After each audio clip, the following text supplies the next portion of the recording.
Take a look at these live pictures from Arizona, where we're expecting new vote totals to be released this hour, any minute really. Arizona is one of the states with critical races that remain undecided this evening. Control of the U.S. House and the U.S. Senate are hanging in the balance as election night in America continues. I'm Jake Tapper in the CNN Election Center. As we wait for those votes from Arizona, let's take a quick look at the balance of power in Congress. As it stands right this moment, in the U.S. Senate, Democrats have 48 Senate seats. Republicans have 49 Senate seats. Republicans need to pick up 2 more seats in order to get the 51 required to retake Senate control. 3 key Senate races remain undecided. One's in Georgia, one's in Arizona, and one is in Nevada. The Georgia race is heading to a runoff in December. That could ultimately decide Senate control, depending on what happens in Arizona and Nevada. Now let's take a look at the House of Representatives. 218 seats needed there to control the chamber. Democrats hold 187 seats. Republicans are making gains. They have 207 seats as of right now, 11 short of what they need to reclaim the majority. We have updated that several times this evening. 41 races remain uncalled. President Biden speaking out about the results at a news conference earlier today. He called the election a good day for democracy. He noted with confidence and some relief that the red wave, the red tsunami many Republicans had predicted, did not pan out. All eyes currently on Arizona, though, where we're awaiting a significant number of vote totals, vote counts from Maricopa County, the most populous county in Arizona. That will be reported at any moment. And let's go to CNN senior national correspondent Sarah Seidner, who is in Phoenix for us. Sarah.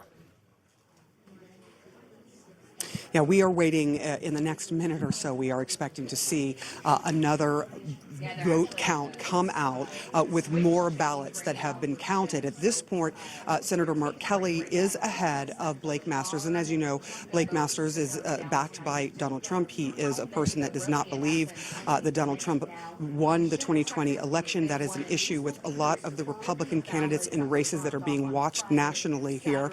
Of course, Donald Trump did lose the 2020 election and Joe Biden won. But that is the scenario that you're seeing here. And I think a lot of people are watching this. We know, in talking to some Republican operatives, that they are watching this to see, number one, the influence that Donald Trump may or may not have in races here and across the country. That is significant to them. There is also the issue here of Arizona having more independent or third-party voters than anything else. They have more independent voters here than they have Republicans or Democrats, although Republicans are a close second and then Democrats are third. Those independent voters, very important here. They can swing either way, and it's harder to figure out which way they're going to go because they don't just go down the party line every single time, and Arizonans pride themselves generally on that. But right now, we are seeing Mark Kelly ahead of Blake Masters.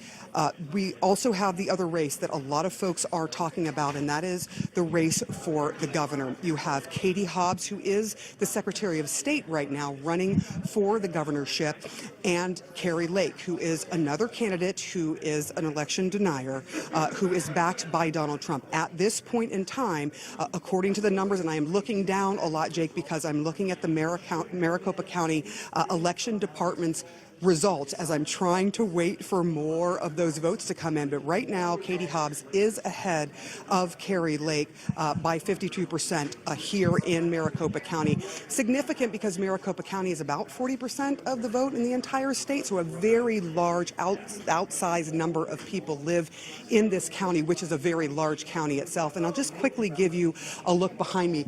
Right now, you're seeing people just sort of taking a quick break or talking to one another, and you're not seeing those tabulations happen at this very moment, but they will happen. What happens here in Arizona is they have a lot of people. About 85% of the population here in Maricopa County votes early. That means mail-in votes or people who came and dropped off ballots ballots early are people who came and dropped off their mailed ballots early. Instead, they put it in an envelope and they brought it here. Well, when that happens, it takes a little bit longer because they have to verify the signatures first on those particular envelopes, and then they have to sort and then tabulate. So the process takes time. We are told by county officials that by Friday they will know 95 to 99% of the vote. They will have that many votes counted, and we will pretty much know unless they are so razor thin tight, who won in each of these categories that are being heavily watched. Another category that is being heavily watched, we should also mention, is the Secretary of State's office. You have Mark Fincham, who has spouted some QAnon conspiracies and who also is an election denier from 2020. And basically his job, if he were to win, would be to certify the vote, to certify the next presidential election. And that has some folks, especially in the country, worried. If you didn't believe that the perfectly fair election that didn't have any major problems was not a fair vote, then what's going to happen in other instances? So a lot of people have their eyes on Arizona, trying to figure out exactly who voters believe and what voters want. It is a good bellwether because this is one of the several swing states. Jake. All right, Sarah Seidner, thanks so much. Joining us once again, the Arizona Assistant Secretary of State, Allie Bones. Allie, thanks for joining us. Again, do we have any idea of timing, and do we any idea of, or what else can you tell us about the ballots that we're about to learn about? Yeah, so I think Maricopa County has told us that they will provide an update in the 6 o'clock hour. So it will be, I think, very shortly here. I think that we are going to see a small number of early ballots that came in over the weekend. So these are going to be, Friday, Saturday, Sunday, maybe. It might not be as big of a batch as, folks are expecting. But as you all were mentioning, Arizona takes a lot of time to process those early ballots. And, they go through a signature verification process. It has to go to an early board. The ballot has to be separated from the envelope. And then it can be put into batches to go to tabulation. So these things take time. And, I know it's frustrating for folks, but we have all of these measures in place because of our desire for greater election integrity. If you want to have strong integrity measures, then these things do take more time. And so that's what we're seeing. And I think what Maricopa is going to give us tonight are some of those ballots that they received over the weekend. Madam Secretary, it's John King again. Again, we're grateful for your time on a busy day. Can you just explain to people, Jake and I were talking about this a little bit earlier, Florida's a much bigger state, and they're essentially done with their count. Georgia is a more populous state. They're essentially done with their count. What is the cultural and the political decision of Arizona, especially after the 2020 experience, where you did have people raising questions about this, to decide this is a state's issue. States count their own votes. To decide this is the way we're going to do it. We're okay with taking time. What are the conversations about that in Arizona? Well, it is ironic, right? So there are folks who want it to take less time, but they want greater election integrity. And, if you want to make sure that we are checking the signature and verifying on every ballot that is returned and submitted, that takes time, especially when we're talking about those ballots going to an election board, a bipartisan board that is reviewing each, and they're looking at a computer screen. This is not an automated process where they're comparing the signature to ensure that it matches what we have on record so that we can verify that that voter voted that ballot. So, these things just take time. I think that the thing in Arizona, we've always had these processes, but our elections have become closer over the years. And so I think that it's just that we've noticed it more. How many more votes still need to be counted in Maricopa County specifically? From what we're understanding from the county, they have about 400,000 outstanding ballots that they are working through the signature verification process, and then will be going through tabulation. They also have their provisional ballots that they're working through. I think we'll get some updates tonight on exactly how many of those they have left. Those have a cure period that is 5 business days following the election. So voters have an opportunity through next Tuesday to verify that their ballot is theirs. You just mentioned or any other thing that they Sorry, forgive me for interrupting. You just mentioned till next Tuesday to verify. Pima County officials say it could be early next week. Do you have a date circled on the calendar that says we will be done by here, or are we still not certain when we'll have a final number? Maybe we get to 95% and the margins are such that we could say, okay, this person has a big enough lead. You can call the election even though you don't have a final number. But when will you have a final number? Yeah, so we say results in Arizona are not official until we canvass the election. And that is not happening until the date that's required is November 28th for the counties. And then the state canvasses the election on December 5th. So everything we have now is an unofficial result until it's canvassed by the Board of Supervisors in each county and then by the state. And that happens by the Secretary, the Governor, the Attorney General, and the Chief Justice of the Arizona Supreme Court. But yeah, if we have 95 to 98% of the vote by this weekend, and it seems that the margins are wide enough that the races are able to be called, then that's, the media makes those decisions. In the 2020 presidential election, it took several days and in some counties a full week to finish counting.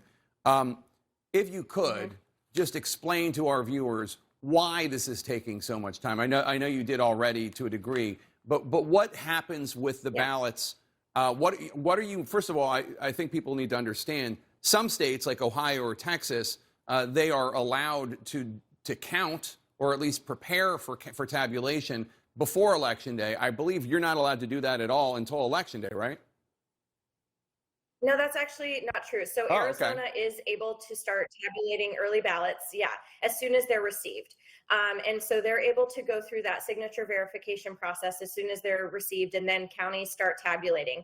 They can't release those results until an hour after polls close. So that's usually that first drop or any ballots that are received before the weekend of the election. And so that's why those numbers are always so big at that first release of results at 8 p.m. in Arizona. But what happens is once the election is happening, people who are doing those signature verification duties and things like that, they're now setting up for the election on Monday. So they might not have as many boards that are able to do the signature verification process because they're setting up and opening more early voting locations or emergency voting locations on the Monday before Election Day. And then we have elections on Tuesday. So those signature verification processes are on pause.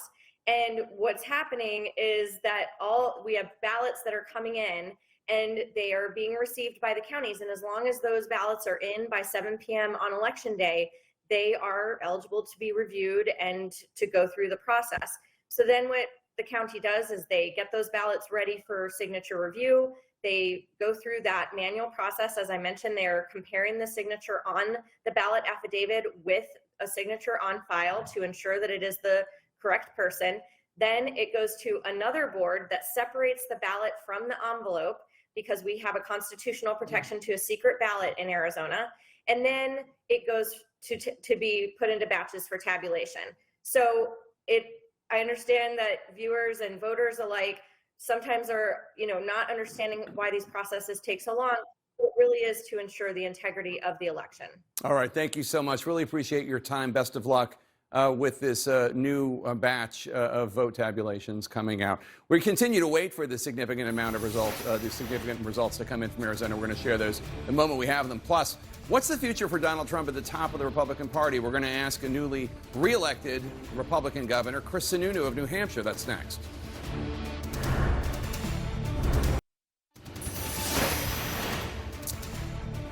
Tonight, the needle is moving in the fight for control of Congress as we await new numbers that are coming in from Arizona at any moment. We're going to bring those to you and all the new votes as soon as they happen, as soon as we get them. We are making some new projections as well as this midterm season unfolds. But first, let us now bring in the newly re-elected Republican governor of New Hampshire, Chris Sununu. Governor, congratulations. It doesn't look like you had such a tough fight, but you did win. And you also won at a time when your Democratic Senator Maggie Hassan was reelected, and the two House seats in New Hampshire, the two Democrats, were reelected as well. So what did you do differently from all the Republicans who, especially in New England, had a bad night last night? Yeah, well, I mean, I can't say specifically other than I just try to connect with the voters. And as an incumbent governor, I have an opportunity to do that. These were all new individuals on the Republican side that, given our late primary, they just didn't have the time, didn't have the money and the resources to connect with folks. You know, whether the, conspiracy theory type stuff on their side, played into it. One thing that we did find, all the polls had at least Caroline Leavitt and General Bolduc winning. Those polls were off massively by at least 10 points here. And so that took everybody by surprise, there's no doubt. But I think what you're going to find is young people voted in much bigger numbers and much more for those Democrat federal candidates than others, as well as college-educated women came out in a much stronger push, and they voted much more for those candidates as well. Look, I think everybody believes inflation is the top issue. I think they didn't believe that the Republican candidates across the country could deliver a better result. So it wasn't that inflation wasn't important. They just didn't trust that a lot of these folks were actually going to deliver a result. And, when Washington is talking about payback for Pelosi and all, nobody wanted that. Nobody was looking for that. But that was a key part of the message that was resonating with folks when they went into the ballot box with some of these individuals. So I think that's just why this Republican wave turned into a Republican ripple. Yeah, it's interesting. Biden's pollster, a guy named John Anzalone, he said a few weeks ago he saw the election as headwinds versus head cases. That's how he put it. The headwinds the Democrats were facing because of an unpopular president, because of inflation, because of fears of a recession. The head cases, you just alluded to the fact that Don Bolduc and some of the other candidates running for office there in New Hampshire and across the country were conspiracy theorists. Somebody was talking about Leavitt, the candidate Leavitt, becoming the Marjorie Taylor Greene of New Hampshire, which having lived in New Hampshire, I can't imagine that was appealing to a lot of New Hampshireites, even right-leaning independents. Does this signify to you in a bigger way that the Republican Party needs to get back to sane Republicans like yourself and away from the MAGA conspiracy theory wing of the Republican Party? Well, look, quality of candidate matters. It really does, even over policy. Look, I think a lot of people want policy to be fixed, but they're saying, you know what? We can fix policy later. We're going to fix crazy right now. And that was a clear message across this country. Enough of the polarization, enough of the extremism. Let's get back to the basics and deliver me some results. Stop talking, start delivering results. Republicans and Democrats alike in Washington haven't done a whole lot of that. And the fuel stuff is scary, especially in New England. The energy costs, the fuel costs, all of this, the lack of supply into our system. So that's scaring folks. But clearly, the need to not go so forward with the policy changes, such as to put in extremists, people we're not just going to have that. This is a purple state in New Hampshire. We really are. We elect good Republicans. But again, you got to be a candidate that connects with folks. Well, speaking of connecting, I know education's important to you, and your Republican Senate candidate, Don Bolduc, who you endorsed, his closing argument was that kids in New Hampshire are going to the bathroom in litter boxes. And I was just wondering is this something that is a concern to New Hampshire voters? Or is there, I lived in New Hampshire, like I said, for 4 years. I don't recall ever seeing any litter boxes in restrooms, but maybe I need to be educated. You went to Dartmouth, I believe, if I'm not mistaken, correct, Jake? That's correct. So you've been to school here. You've been here. So I'm guessing neither you nor I have ever seen such things in New Hampshire schools. I don't know what that was all about. Nonsense. I don't know. You look nationally at some of the gubernatorial candidates who ran, and again, this was a year where Democrats could have easily lost tons of races. In Pennsylvania, in Michigan, in Wisconsin, all over. But the Republican Party, Republican voters nominated people who voters didn't think were up to the task in states where the races were eminently winnable. And I just wonder, as a Republican, as a conservative, does that frustrate you? Oh, of course it does. I think it doesn't frustrate me now. If it's been frustrating me for the past year. So the quality of the candidate matters. You got to connect with folks. You got to again, work on their level. What are their issues? What are you connecting with them? And a lot of the stuff they were espousing just weren't things that people wanted to see anymore in Washington. It wasn't about payback. They wanted to see Washington move forward. And so a lot of these candidates that frankly probably should have won by 5 or 6 points were fighting for their life in close races at the end of the day that probably just didn't need to happen. I'm just a believer that you always have to move the message forward. I think that's very much in the American spirit. We don't settle. We don't just settle on this and say, well, that's good enough. We're always challenging ourselves to make something better, a better policy, a better idea, a better candidate, a better individual, better public service. That's what we're all about here, right? And so that's why I am constantly, I think most of us constantly want to see things go forward instead of talking about what happened yesterday. So at the end of the day, I'm hopeful we can change the message. I'm hopeful that we can start branding ourselves as a party. I think I do it pretty well. I think a lot of people do it pretty well. I think Governor DeSantis did it incredibly well in Florida. He just knocked the cover off the ball there. And I think people are now saying, okay, we're moving forward. And if you just look at the Trump versus DeSantis stuff today, it's a heck of a lot different than it was just 3 months ago and definitely a year ago.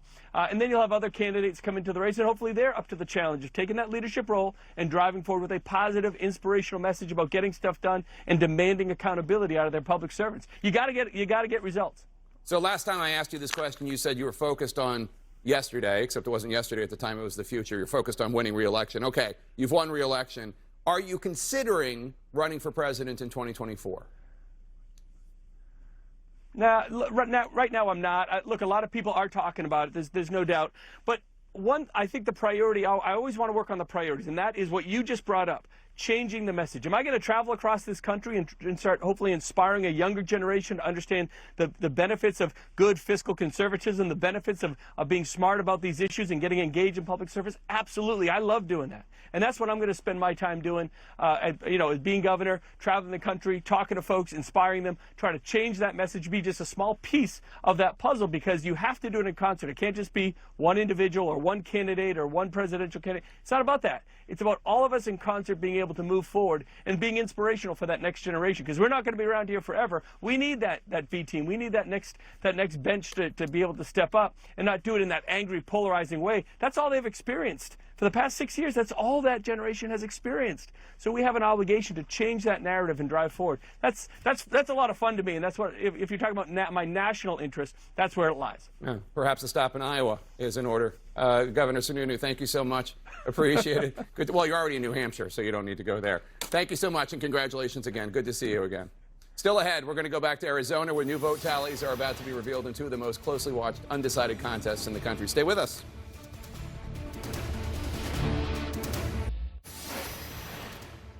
The battle for control of Congress hinging on uncounted ballots in several key states. Tonight we have some new vote totals in Arizona.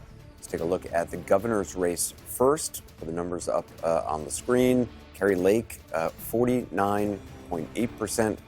Katie Hobbs, the Secretary of State right now with 50.2%, with 73%. So still a lot of votes to be counted. Let's look at the Senate race. Mark Kelly is in the lead, 51.3% to 46.5%. Blake Masters, again, 74% of the vote counted here with the panel in New York.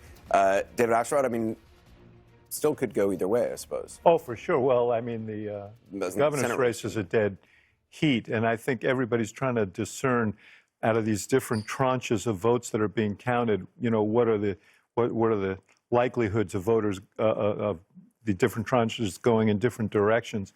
But I think the one everybody's watching, obviously Kari Lake has become a center of attention, and that governor's race is going to be important because of her role as an election denier. But, whether this race in Georgia matters for control of the Senate is going to be determined by Nevada and Arizona. And I think Democrats have been counting on Arizona. So Republicans are looking for a tightening of that number. Everybody kind of expects it. They didn't make much headway in this latest. There's also mail-in ballots that can be received, I think, up until Saturday. Yes. So there are several days now for votes still to come. Yeah. So we're not going to know, but I think that you would agree that Republicans would like to see a narrowing of this. Well, I mean, it would change everything if somehow Masters got ahead of Kelly there, and we held on in Nevada. Like you said, that would make Georgia irrelevant. I mean, the Republicans I talk to in Nevada are much more confident in Laxalt holding on than people I talk to about Arizona, and the idea that Masters could catch up. Lake is very close, and we've got her down 8,000 votes. There's an expectation that sometime during this count you may see her go ahead, although you could see undulation there. But Masters is much farther down. So, but you're right. If something crazy happened here and he got on top of it, that would on this undulating matter. Sorry, Gloria. Just on Kari Lake. I mean, the Senate control of the Senate is hugely important to everybody in the country. This is important as well because she is a very, very outspoken, media-savvy election denier. And should she become elected governor of Arizona, A, there'll be questions about what happens in the election of 2024, and B, what role she'll play in the national party. So well, and she questioned, whether she would trust the election result even before ballots were counted. And so if it turns out that she doesn't win, and it's even by a tiny amount, there's no telling what she's going to do. I mean, I looked at our exit polls, and the people of Arizona, when asked whether they were confident that the elections are fair and accurate, 73% of people in Arizona said very confident or somewhat confident. So she may be on the wrong side of that. As for Kelly, he's popular, and he's raised a lot of money, and so Democrats feel very confident. And both of these races are close, but there's a bit more of a margin there in favor of Kelly in the Senate race. Absolutely. I mean, Hobbs and Kari Lake are neck and neck, and this one concerns me for the exact reason Gloria laid out. There's been intimidation around voting in Arizona. There's been concerns and reports and, warnings about potential unrest if things go the wrong way. And Kari Lake, blatantly lies. Kari Lake has fed into that, and I think that there's an expectation if she were to lose, especially by a thin margin, that she would likely contest it and would, give into conspiracies. The question I have for everybody and for the panel kind of writ large is, so if Kari Lake wins, right, if the election denier kind of wins, right, and what does she do? What do? You say the election was rigged, right? You say, so then, how do you attack the election moving forward? How do you attack the integrity of the election? So does that just vanish? But it's only if she loses. What was it about Hobbs here? I mean, I don't really know many Democrats who were so hot on Hobbs. I mean, if what you all say about Lake is true, what people say about, shouldn't this have been a layup? She didn't debate. Well, Why didn't she debate? I think people expected it to be a layup, and I think the tightness of the race speaks to what a polarizing figure Kari Lake is. I will tell you, I speak to people down in Arizona who were making provisions, law enforcement folks down there, for what might happen around the counting facility, and it was elaborate. And a lot of it had to do with the frenzy that they thought she might whip up if the count went against her. And that is larger. Right? So it didn't materialize so far because I think she anticipates that she's going to win this election. My larger point is, this is the United States of America. We shouldn't need a phalanx of law enforcement around the place where votes are being counted because there's a fear that a mob might come and attack it. Let me just say something about from a grassroots point of view. Arizona is one of the few places where the youth vote was a little down, apparently. Like most places, you saw the young people coming out. That's part of why the polling was off. It appears to be. That seems to be where we're headed. But there was not an investment in the youth in Arizona, and there wasn't an investment in the youth in Nevada, and that's where we're soft and struggling. I think one thing you got to understand, the Latino community, 66% in the country are under the age of 33. This is a very young community. And so if you're not investing in young people, you're not investing in Latinos. If you're not investing in Latinos, you're not investing in young people. And so if we wind up with this really super scary person crawling across the finish line and scaring the bejeebers out of everybody as a governor, part of the reason for that is going to be the lack of investment in the young Latino vote. And there was a piece in The Atlantic that actually played into specifically talking about how Arizona Latinos were skewing Republican. The older ones. And Kari Lake did run on a message of border security, of legal, combating illegal immigration. But to your point, I think what's going to make or break her is going to to be younger voters. Let me just say one thing before you do, because there is a generational split there. And the younger voters much more progressive. Do you see it differently? Well, no, I wanted to add on. Okay, you brought up one segment, the young voters, I think is very important. In Arizona, if you look in the CNN exit polls about independent voters, we talked a little bit about this last night. In Arizona, in the states that we looked at, Nevada, Georgia, Arizona, Pennsylvania, it had the highest share of independents at 40%. Back on the Senate race, they broke for Kelly 55 to 39. So, as you know, there's a lot of independent voters. They go back and forth in Arizona, and it was one of those states where you look at sort of the sour mood, and then you see the independents breaking for the Democrats. Just sort of another, No, she's also 60% of the vote in Arizona is Maricopa County. And that's largely suburban areas around Phoenix. It's one big suburb. So when you're talking about how suburban America is processing these issues, it is very much there. In terms of the Latino vote, though, that's a discussion we should have tonight, because it hasn't been what the Republicans anticipated. They expected big inroads with Hispanic voters. That hasn't materialized other than in South Florida. That's out of Florida. That's right. We are expecting to get new vote tallies from Arizona, whopping 60,000 ballots. The numbers ahead. So here we go.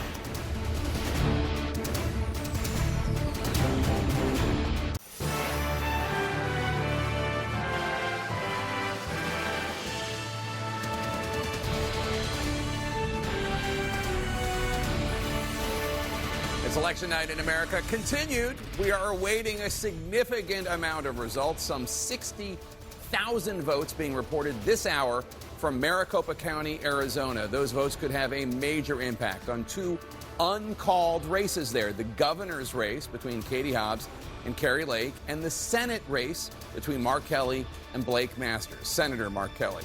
That race could tip the balance of power on Capitol Hill. But as we wait for that, we do have a new projection to make in the House of Representatives battle. Democrat Eric Sorenson, CNN is projecting, has held on to an open seat in Illinois. Sorenson is a former local TV weatherman, and he will be Illinois' first openly gay member of Congress. Also, some key race alerts in Colorado. Look at the nail-biter between firebrand Republican Congresswoman Lauren Boebert and Democrat Adam Frisch, a former city council member. The difference here is just 73 votes, with about 95% of the votes having been reported.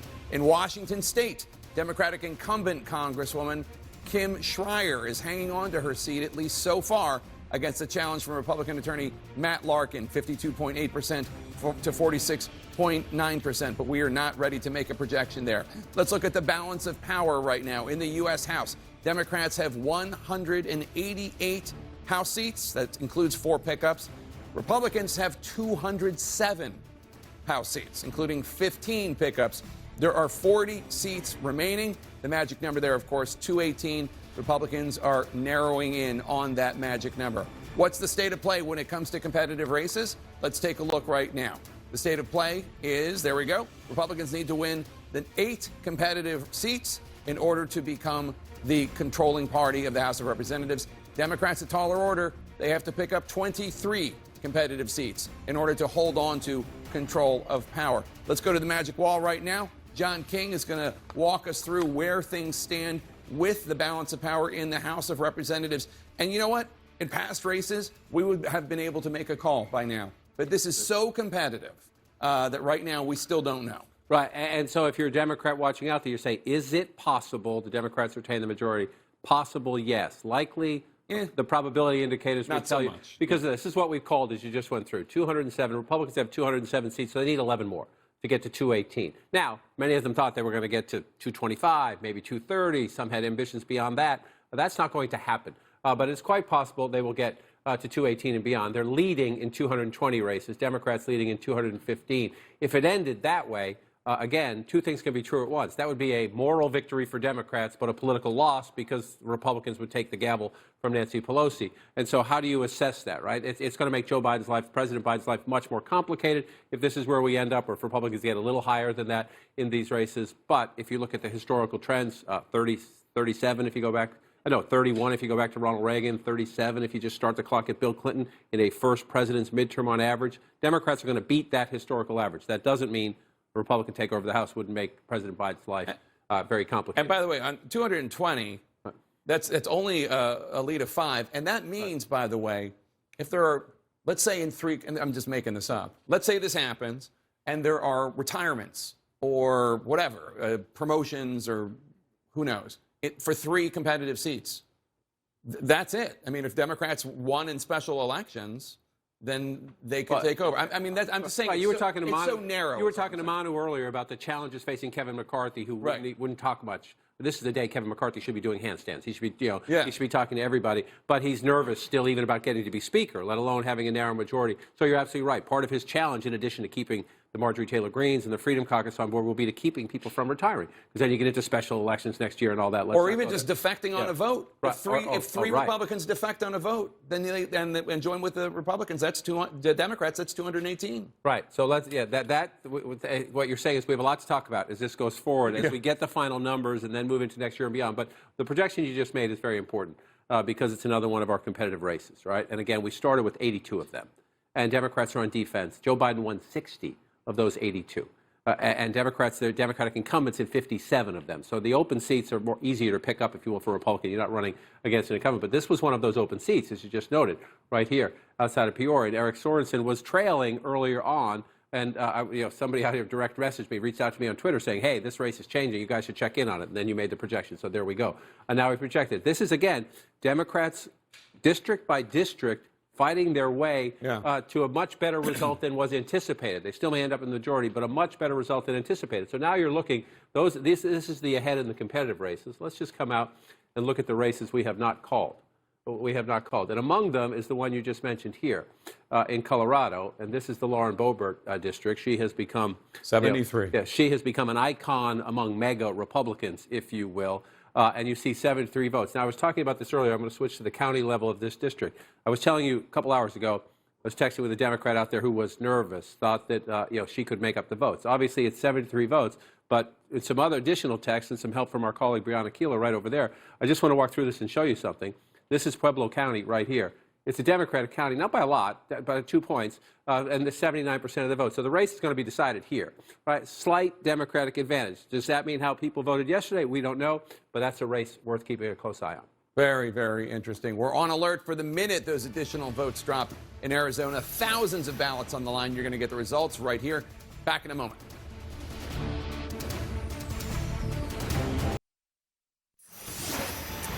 All right, we've been waiting all day, the votes from Maricopa County, and we're getting them right now. Let's go to Sarah Seidner, who is in Maricopa County in Phoenix with this tranche of vote tabulations. Sarah, what do you got? What are the numbers?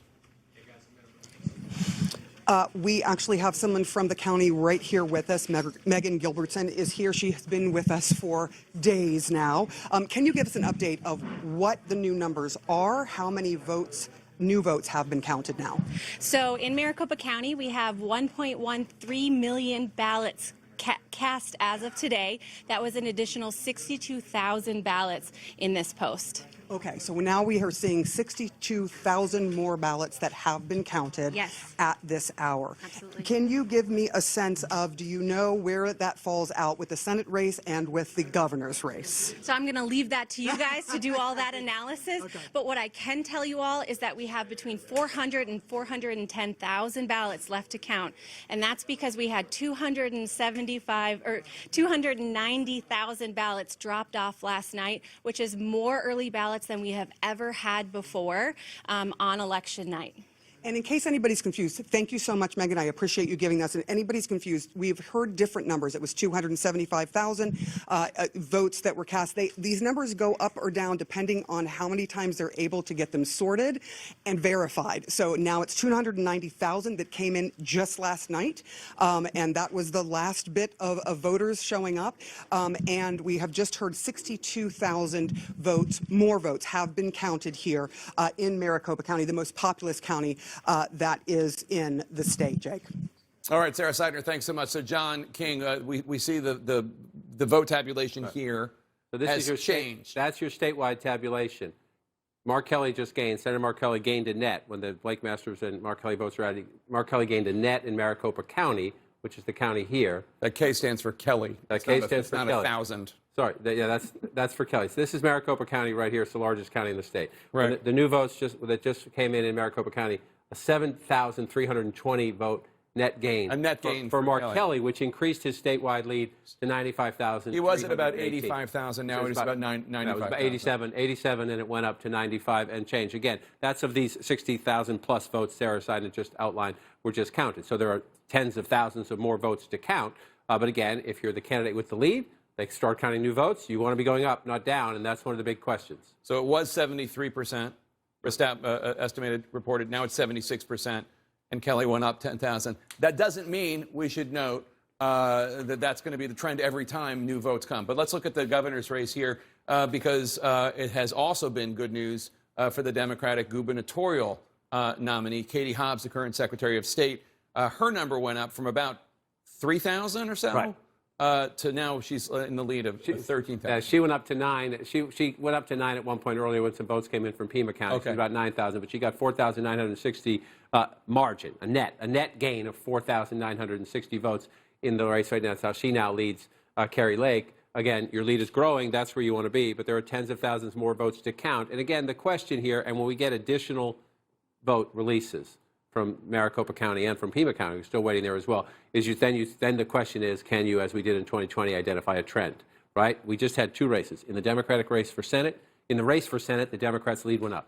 In the race for governor, the Democrats' lead went up. We'll see if that continues to get more of these votes, because we had the flip of that in 2020, where Biden had a bigger lead in Arizona, and in the last couple of times we got new votes, his lead actually shrunk quite a bit. He still carried the state, but his lead went down. So that's, again, one of the dynamics in this new, when people are voting early by mail, early with drop boxes, showing up on Election Day. The combination of all that, it has changed the way we count votes and the way states and counties count votes, and we just wait and get more. But at the moment, in this latest release, both Democrats built their leads. They're happy. More to come. People want to be assured of what's going to happen, and we cannot tell you that this trend is going to keep happening every time new votes come in. But Kyung La, you're in Phoenix. Good news for Democrats. Tell us what's going on where you are. You know, the jury's still kind of out, because what we don't know, and what none of these campaigns are telling me, and I'm constantly chatting with these campaigns throughout the day as all of this information is coming in, is they're looking for those trend lines. What they don't know in these batches that we're getting from Maricopa County is what is happening with those late earlies, those mail-in voters that were delivered and dropped off in person sometime between Friday and Election Day. So they don't know, because voting patterns have changed. It's really the Wild West right now when it comes to what's going to happen with those late earlies. Are they going to trend Republican or Democrat? If you talk to the Republicans in these 2 campaigns, they will tell you the expectation is that they are going to lean heavily to the Republicans. And then Democrats, when we talk to the Democrats, especially with Mark Kelly's campaign, they are looking to win big in Pima. That's a trend that has been traditionally in favor of the Democrats. And I was just talking with a Democratic source, and that source was saying that really they are pulling out their pens, their calculators, their laptops, and they are trying to work with their data gurus in their war rooms to try to figure out what are the new trends. Have the voting patterns changed, or are they consistent? What we can tell you is that everything, all of this tenuousness, not really knowing which way voter behavior is going, they're having real-world impact. Now, Kari Lake's campaign, who has been very, very confident about her being able to catch up and overtake Democrat Katie Hobbs, they are meeting throughout the day with a number of would-be transition team members. That includes members of the, the former Trump team, AG Matt Whitaker, as well as a member of former Jan Brewer's team, trying to establish a transition team when and if she does become governor. All right, Kyung La, thank you so much. And joining us now to discuss, the White House Chief of Staff for President Biden, Ron Klain. Ron, thanks so much for joining us. So we still don't know what's going to happen here. It seems as though Republicans will likely take over the House, but we don't know yet. It's possible that Republicans will take over the Senate. And yet Phil Mattingly earlier today said the mood inside the White House is jubilant. Explain for our viewers why that is. Well, Jake, as you know, that we've already secured in the seats we've won in the House, the strongest result for any president in a first midterm in 40 years. And the strongest results we think we're going to see in the Senate for any president in 60 years. We secured the strongest results in governor's races for any new president in his first midterm in 50 years. So we have broken the historical records here. with a strong result. Why? Because we had candidates, Democrats, running on the president's record, the president's agenda, and they produced very strong outcomes. As you say, the House is still tough. We feel good about the Senate, but wherever this comes out, it's going to really break historical precedent for the ratification of the president's agenda and for how our party did in this election. Why do you think that is? Why do you think you were able to do that? Because obviously, I don't mean to be rude, but the president's approval ratings are not very high. And obviously, inflation remains a problem. People are worried about a recession. Why is it that you were able to change the dynamic to the degree that you were? Well, Jake, I think it's a couple things. First of all, I do think that the accomplishments that the president did with some bipartisan support, with some help from Democrats in Congress, of course, gave people something to run on. That's why you saw Democratic incumbent frontliners succeed at an unprecedented level. They had a record to run on, progress on getting the economy back, jobs back, fighting COVID, infrastructure, chips, advanced manufacturing. They had a record. The president also framed this as a choice, not a referendum. And I think when you contrasted what the Democrats stood for and the Republican MAGA agenda, the threat to blow up the economy, to cut Social Security and Medicare, the effort to roll back abortion rights, I think that contrast was one that led voters in a very ahistoric way to vote for Democratic candidates. Speaking of which, there's a big decision that needs to be made when it comes to raising the debt ceiling and when it comes to funding the government. Are you going to try to have that done in this lame duck session so that you don't have to deal with Speaker McCarthy and his team having it in their hands? Well, look, first of all, I think it's premature to talk about Speaker McCarthy. It's certainly possible, but not decided yet. But certainly we want to see as much progress made on the country's priorities in the lame duck. When the president said today, when he gets back from Asia, he's going to meet with Democratic and Republican leaders and talk about what kind of progress we can see in this lame duck. The government runs out of money in mid-December. We have to fund the government. We shouldn't have a government shutdown right before Christmas. We have other priorities, too. The Congress works all the way till January 3rd. We want to see progress in this lame duck session. So one of the ironies of Democrats defeating some of these more extreme MAGA candidates in races yesterday is that makes, assuming that there is a Speaker McCarthy, that would make his majority pretty narrow, which actually empowers the MAGA members of the Republican caucus, the Marjorie Taylor Greenes of the world, the Andy Biggs, the Paul Gosars, and on and on. Are you prepared for that? Because that's going to mean investigations into almost everything that has happened and even some things that have not happened by the Biden administration. Investigations into the president's son, Hunter, investigations and perhaps an impeachment of the Department of Homeland Security Secretary Mayorkas, and on and on. Are you ready for that? Look, we're always ready for fair and legitimate oversight. That's not what I asked. Past 2 years. I'm not asking about fair and legitimate oversight. Yeah. What I am saying, though, Jake, is if that's what it is, we're ready for it. I think, look, I think one reason why Republicans faded at the end of this campaign is they stopped talking about what they could do for families and started talking about what they were going to do to the president's family. I don't think that's what the voters want to see. They want to see Washington work to bring down prices, to continue to fight COVID, to work on the urgent economic challenges we face as a country. I don't think they want to see a bunch of political games here from the House of Representatives. Hey, Ron, it's Dana Bash. I wanted to ask you about one thing that the president was asked today, which is what he would do differently, assuming that at the very least that there is a Republican-led House. And his response was nothing. And he was noting the legislative successes that he says that you all had beforehand that are going to kick in down the road. But assuming that he wants to do other things going forward and the Republicans are in charge of the House, he is going to have to work with Republicans to get something done. Is there something that you can say that it would be on your agenda if, in fact, that does happen, that you would need bipartisan support for? Yeah, Dana, I think his point in saying nothing was that since the day he got here, he has tried to work with Republicans in both the House and Senate. He signed over 150 bipartisan bills in 2 years, including that landmark infrastructure law, the CHIPS Act, Veterans Health. So we're going to continue to look, as we have, for areas where we can work with Republicans. The president specifically mentioned mental health today. is one area we've heard a lot of Republicans say they want to see the country tackle that problem. Hopefully that's something we could do together. The president has this Cancer Moonshot initiative, which again shouldn't go along party lines. Everyone, whatever your political affiliation, knows someone in their family who's been touched by cancer, who wants to see us make progress in fighting this disease. We continue to work on things that can help veterans. So we're going to do what we've done all along, which is stand up for what the president believes in. Some things he will not compromise on. He will not cut Social Security. He will not cut Medicare. He will not let Republicans ban abortion.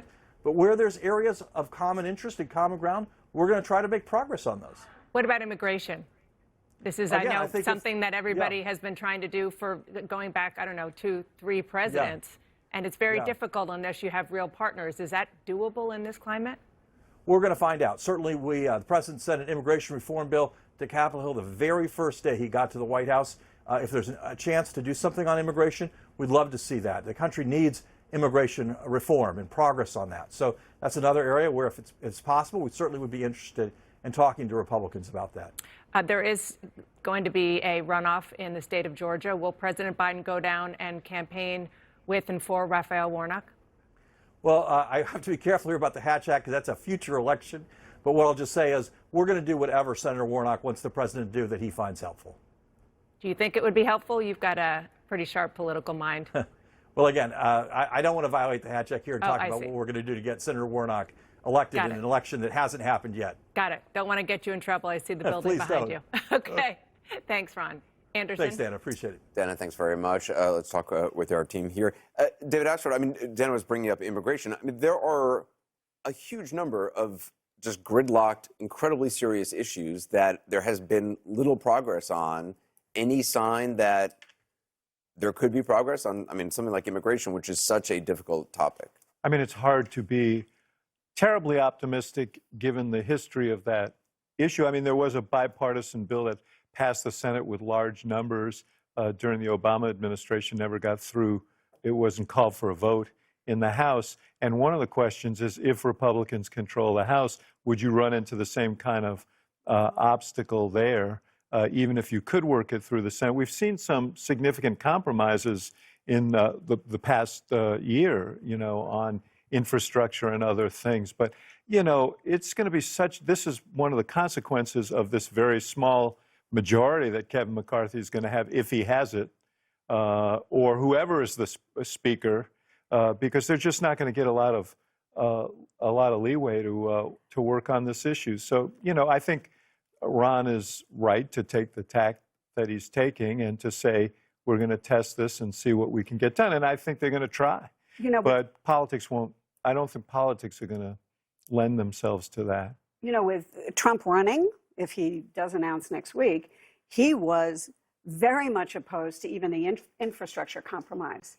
And so he will change that calculation because he doesn't want anything to get done. He didn't want anything to get done last time.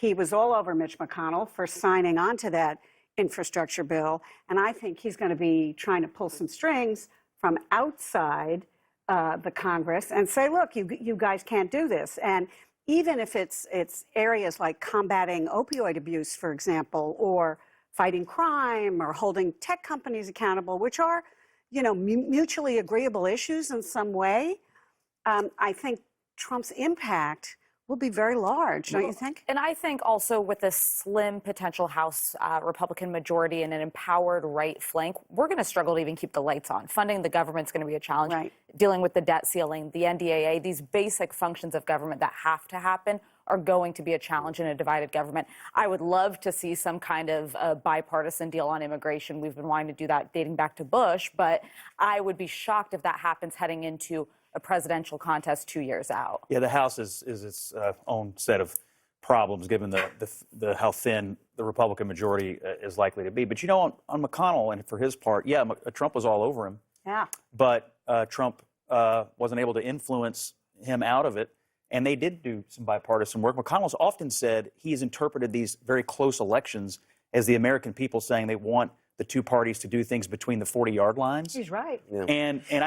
And you could interpret that this way. It's sort of a close election, you know, Republicans winning the national popular vote by a couple points, Democrats doing better than they thought. You could interpret it the same way. So you could see the Senate maybe going in that direction, but I agree with Alyssa. The House can't get 60 votes. Our election coverage continues in a moment. The gap narrowing in the Nevada Senate race. New numbers next.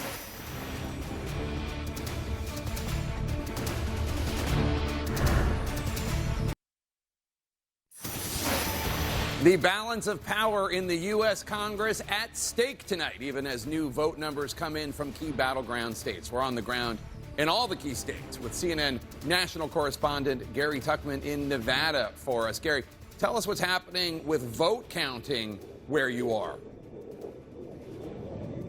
Jake, as we speak, we are getting more results here from the state of Nevada. This is the Clark County Election Department. Inside the building, we were just inside. We watched the vote counters counting, tabulating mail-in ballots. These are ballots that were mailed in, as the name implies, or were dropped in drop boxes. We were told earlier today they would be counting about 14,000 today. Here is what we've learned. The Democratic Senator Catherine Cortez Masto was about 22,000 votes behind the Republican challenger Adam Laxalt. In these new tallies, Senator Cortez Masto has 9,158 more votes. Adam Laxalt, former Attorney General from the state, has 4,169 more votes. That's a net gain for Masto of 4,989 votes. So as we said, she is behind Cortez Masto by about 22,500 votes. She has just gained 4,989 votes. So that means right now, with my mathematics standing here, she is about 17,000 votes behind. Back to you, Jake. All right, Gary Tuchman, thanks so much. I'm at the Magic Wall. Let's talk about this Nevada race, because this is the opposite of what we see going on in Arizona. Here you have the Republican in the lead by about almost 18,000 votes against an incumbent Democrat. Can she make it up? The question is, do the other remaining outstanding votes come in like this? Again, if you're looking at Clark County, the most Democratic county. That's Nevada. Las Vegas. I'll come back to it in 1 second. Remember the 2020 experience. Biden got the majority, a big majority of the votes in Clark County. Biden got the big majority in Pennsylvania, in the Philadelphia area, and the suburbs around it. So the question is, we just had this conversation in Arizona. When we get another installment of votes and then another release of votes, then you say, are the same trends continuing, or are we getting different kind of ballots? Right, ballots that were mailed in a couple weeks before that they're still counting versus ballots that came in at the last minute. But in this, if you're the Democrat here, we were talking in Arizona, the Democrats increased their leads. Senator Cortez Masto is the incumbent Democrat, and this seat is absolutely critical to the math and the balance of Senate. So she cut, as Gary just said, just shy of 4,900 votes off the lead of Adam Laxalt. Now, he is still in the lead. This is the new votes. And again, as important as this is what you're looking at, right? So right. Cortez Masto has to have a higher percentage because she's trailing, and it certainly helps if you're doing that, more than 2-to-1 as the votes come in. So I'm going to move this out of the way, and we'll continue. So where they came from here. This is Clark County. We're up to 86% now, but this is 74% of the vote. 74% in the state comes from right here. So this is where most of the votes are outstanding. This is obviously the most important county. Look at that. I just want to show you the margins as we watch these additional votes come in. Is she getting that 65% in the next installment of votes, and something close to that in the next installment of votes? Because she's at 51.3 to 45.8. Just want to go back to the presidential race to show you this is very competitive territory. So there you see, in Clark County last time, just shy of 9 points, somewhere in the ballpark of 9 points, almost 10 points.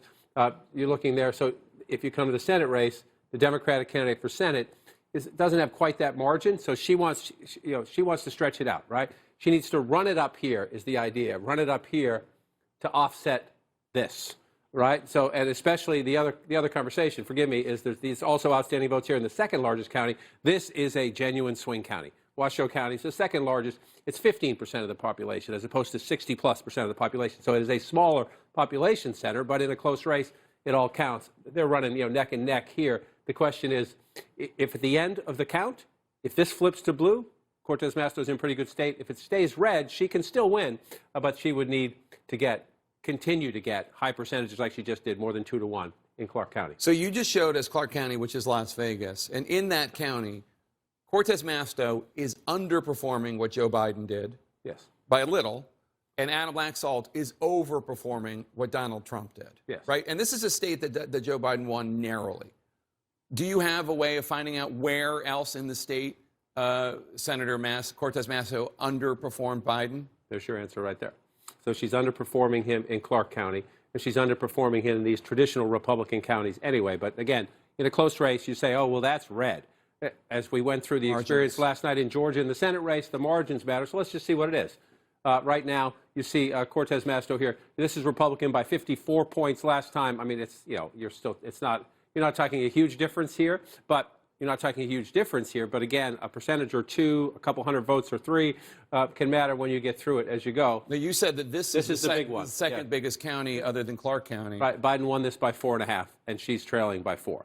So this is it. This is it. I'm not trying to insult the great people of Nevada who live in these counties. I'm not saying that every vote matters in a competitive election, but the way to swing it, if you want to, the big vote releases as they count the late ballots are going to come from here and here, overwhelmingly from here. But watch this one. If at the end of the day Washoe is blue, there's a pretty good chance she has caught up and passed Senator Laxalt. If it stays red, she can still win. But if it's blue, it's just a leading indicator. The winner here, as long as this stays deep blue. So if I were advising, let's go back to Nevada. If I were advising Adam Laxalt a year ago, right? Some math if I were going to advise him, right? And I would say what you need to do is you need to get the same turnout that President Trump got in rural Nevada. Let's turn this off. Right? You need to get the same turnout, and then you need to trim away at the margins in the Democratic counties, Clark County, and then what's this? Washoe. And Washoe County. And he's done that, right? Where is he overperforming Trump? So far, let's look at that. Then I want to make a quick point here. So we look at overperforming Trump in the counties that count in a couple of the smaller where counties. The populations in the counties where the populations are. Again, I'm not saying. I'm just saying that he ran the campaign. I don't know how this is going to end, but he ran the campaign he needed to run just in terms of the margins and the turnout. He ran the campaign he needed to run in the most populous counties in order to win. I'm not saying he's going to win, but, you know, he's in the lead right now. And so when we get to the end, we can break down whether that works out through. Remember, this will be a place we have not seen this. The Florida Republicans, Marco Rubio and Ron DeSantis, have a lot to brag about when it comes to the Latino vote in southern Florida, especially in Miami-Dade. Republicans said they were going to do it in South Texas.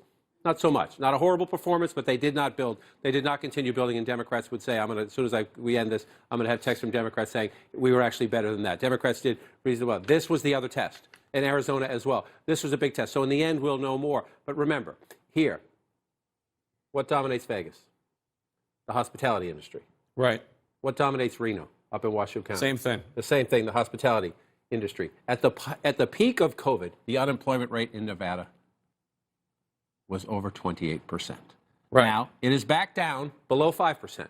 When you take a body blow like that, the bruise lasts. And so, yes, you're right. Laxalt is running a pretty good campaign. He also has a much better environment than Donald Trump had in 2020 when he was running here, in the sense that you have a lot of people, gas prices here, $1 a gallon higher than the national average. Right. So this is a tough environment for Senator Cortez Masto. It's a tough environment for any Democrat because you have the national trends that are even exacerbated more here because of the blow they took during COVID and because of the energy costs now. So it is a very tough environment for her. Still, she has a demographic advantage here, unless, to your point, Laxalt has smartly cut into it. He chipped away. Yeah, he chipped away. Let's get more on the state of play in Nevada because Brianna Keeler is at our voting desk. Brianna, tell us more. Yeah, let's break down Clark County here. You mentioned it. This is where Vegas is. It's the most populous county, 70% of the entire population of the state. In fact, all eyes on the ballots coming in from the county's roughly 300 drop boxes.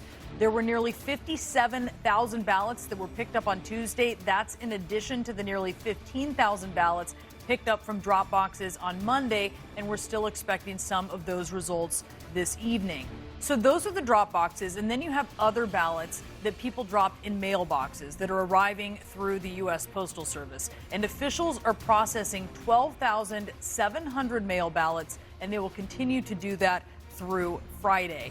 The county registrar said that all in-person Election Day votes have been counted, minus roughly 5,555 provisional ballots, which will be counted by next Wednesday. And then finally, there are more than 9,500 voters on the cure list, meaning there's something on their ballot that needs to be fixed. They need to correct it. More than 5,000 voters have not yet cured those ballots, but they have until Monday, November 14th to fix those mistakes. And there's still an unknown number of mail-in ballots postmarked by Election Day that could still be coming in. Remember, those can arrive up until Saturday, so there's still a lot to count in Clark County, Jake. All right, Brianna, thanks so much. Gen Z in the House. Coming up, meet Maxwell Frost, Congressman-elect Maxwell Frost, the first of Gen Z to be elected to Congress. Stay with us.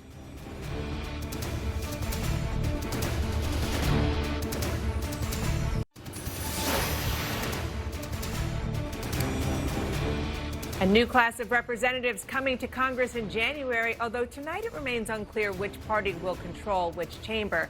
But we do know that some of the new lawmakers are making history. Congressman-elect Maxwell Frost is among them. The 25-year-old Democrat who will represent Florida's 10th congressional district will be the first member of Gen Z to serve in Congress, and he's joining us now. Congressman-elect, welcome. Congratulations. Thank you so much for having me. me. So did you see the president's remarks today? I did. I was mid-flight, but as soon as I turned on my Wi-Fi, I saw the messages. For those who have not heard, he gave you a shout-out. Let's listen. Last night, I was pleased to call Maxwell Frost, a 25-year-old who got elected, I guess the youngest man ever elected to the United States Congress, that I have no doubt he's off to an incredible start and what I'm sure will be a long, distinguished career. And when he's president and they say Joe Biden's out in the outer office, I know I'm going to say Joe who. So you are well aware that you are going to be joining a group of people who are much older than you. Some could be your parents, grandparents, maybe even great-grandparents. How are you going to approach that? Yeah, well, it's the same way I've approached every other job in my career, from the ACLU to March for Our Lives, just working with folks, building strong relationships so that way we can really deliver for people at home in Central Florida and work to fight for the values we believe in across the country. You were saying, as we were talking earlier, that last night was a huge moment for you, obviously, in your young life, 25 years old, but it was also a big moment for your state of Florida. You were a Democrat, elected in a Democratic seat, but you got a Republican governor, Ron DeSantis. Just listen to a little bit of his victory speech from last night. Florida was a refuge of sanity when the world went mad. We stood as a citadel of freedom for people across this country and indeed across the world. We will never, ever surrender to the woke mob. Florida is where woke goes to die. Just an incredibly strident speech from DeSantis, but Congressman-elect, do you think he's speaking to you and your generation when he's talking about the woke mob and carrying out a lot of this culture war argument in the state of Florida? What Governor DeSantis is doing is scapegoating vulnerable communities due to his failures. In his speeches, he's not talking about affordable housing. He's not talking about the fact that the leading cause of death for young people is gun violence right now. He's not talking about the fact that people are losing their right to safe and legal access to abortion. He's talking about these culture war bits, which this is what he's doing to rile up his base. He's more interested in running for president than running our state. And we saw that on display last night, and we're going to continue to see it for the next 2 years. How are you going to approach your job, given your age? And do you think, I know you're going to represent your entire district, but you are also representing a Generation Z. So how are you going to look at it differently given that? I think it really has to do, and when people ask me what does Gen Z care about, I think we all really care about the same issues, but Generation Z is seeing them through a different lens, right? Through the life we've been through. I think about my timeline growing up, seeing Occupy Wall Street, learning about Trayvon Martin, who was murdered just 30 minutes north of me, Parkland, March for Our Lives. These are the moments that are defining for our generation, and I think I'm taking that perspective to Congress and the urgency that these issues really deserve. You really came into your adulthood as an activist on the issue of guns, and especially after what happened in Texas at yet another elementary school. How do you feel about the state of gun politics in this country? It almost seems, frankly, as if it's getting harder to get to compromise on issues as it relates to gun control or reducing gun violence, especially the kind that has been taking the lives of so many young kids. Yeah, I mean, I've been in this fight since the Sandy Hook shootings for about a decade now, since I was 15 years old, and this issue does feel like it moves slower than molasses, right? It's that one issue that impacts 100 people a day die due to gun violence, yet we barely see any action. But we've seen action over the past 2 years. The bipartisan bill ending gun violence, I think, is really important, and it's a step forward. It's not everything we need, but if something is going to save 1, 2, 3, 4, 5 lives a day, that's worth it, because behind every number, there's a person, there's a human. Congress is, it's big and it's unruly, but a lot of people who are freshmen, whether they're young, 25 or even older, they kind of look for role models. Who is your role model? Who do you want to be like as a legislator? There are so many people, too many to name, right? I mean, a lot of folks. Just pick one. Yeah, you know, I'll say someone who really helped me early on was Congressman Mondier Jones. He was someone who reached out early on as another young, black, progressive elected, and he's someone that I look up to and that I count as a friend. And do you have any plans for Washington? I bet you've been here a little bit, given what you've been up to, but any things you're looking forward to doing on Capitol Hill in this city now that you'll be here a little more? Well, obviously, the work that I'm sent here to do, but I'm a musician, and I'm actually really excited to really dive into the DC music scene. Drums, percussion. Yeah. Oh, that's interesting. Okay, yeah. Great. Well, we'll have you on for a set or something. Yeah, maybe I'll have to play some drums. Thank you. Thank you so much. Congratulations and thank you. Yeah, thank you for having me. Congrats. And stay right there. We have another projection in the works. It'll be on the other side of a quick break. Don't go anywhere.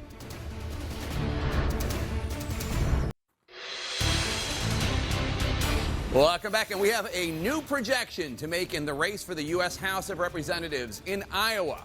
CNN projects the Republican State Senator Zach Nunn has succeeded in ousting Democratic incumbent Congresswoman Cindy Axne in a purple district that Trump won by less than half a percentage point in 2020.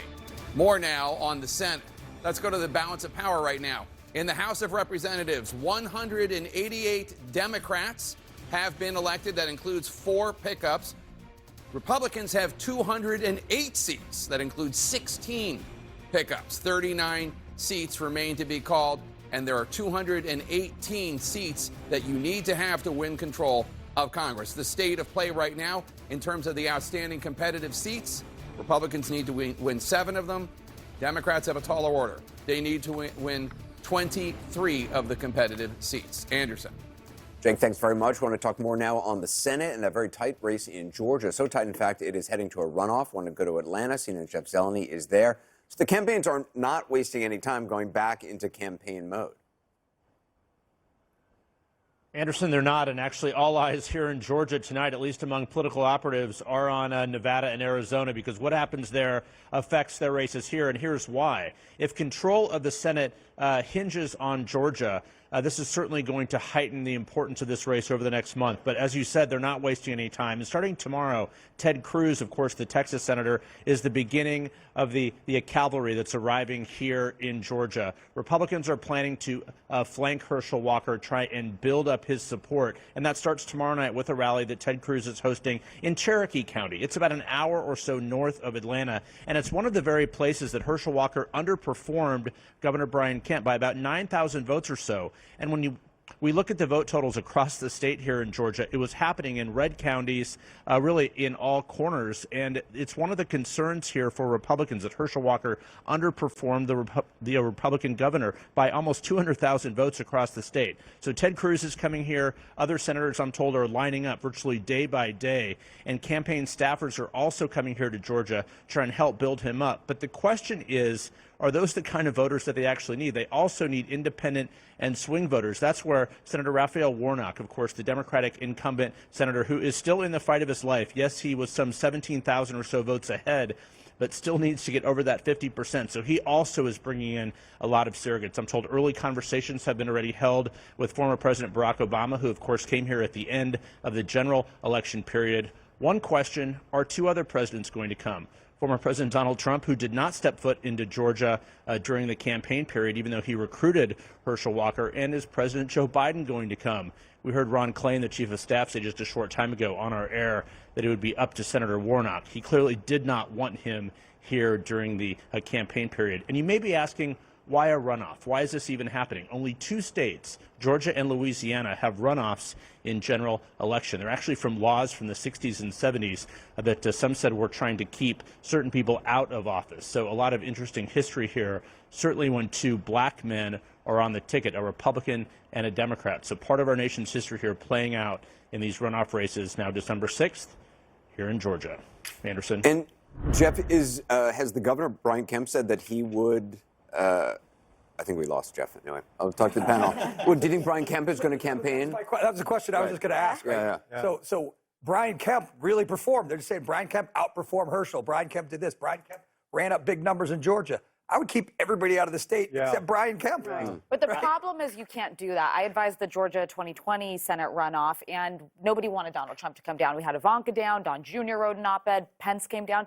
No one wanted Trump there, but Trump hated not having the attention, so he showed up. But Brian Kemp do you think he'll show up this time? I think he'll show up this time. I think everyone with 2024 aspirations is going to descend. I wouldn't be surprised if DeSantis ends up trying to help in some way. I think it's going to be kind of the first round of showing. I mean, the fact here's Herschel. Just keep Brian Kemp. No one else.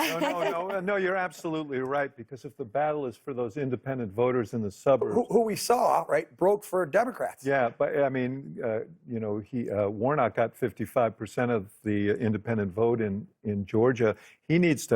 Walker needs to penetrate that. But it will be a fundamentally different race depending on whether it's for control of the Senate or not. If it's for control of the Senate, I think you're going to see a lot of people making the argument, hold your nose and vote for Walker. Yeah, but, without Kemp at the top of the ticket, the question is how much more difficult is it going to be for Walker? I mean, Kemp did so much better than Walker, and you could say, he brought along a lot of votes for Walker. Now, Kemp is going to campaign for him, I bet. Republicans will campaign for him. You saw that happening right now, on election, before the election.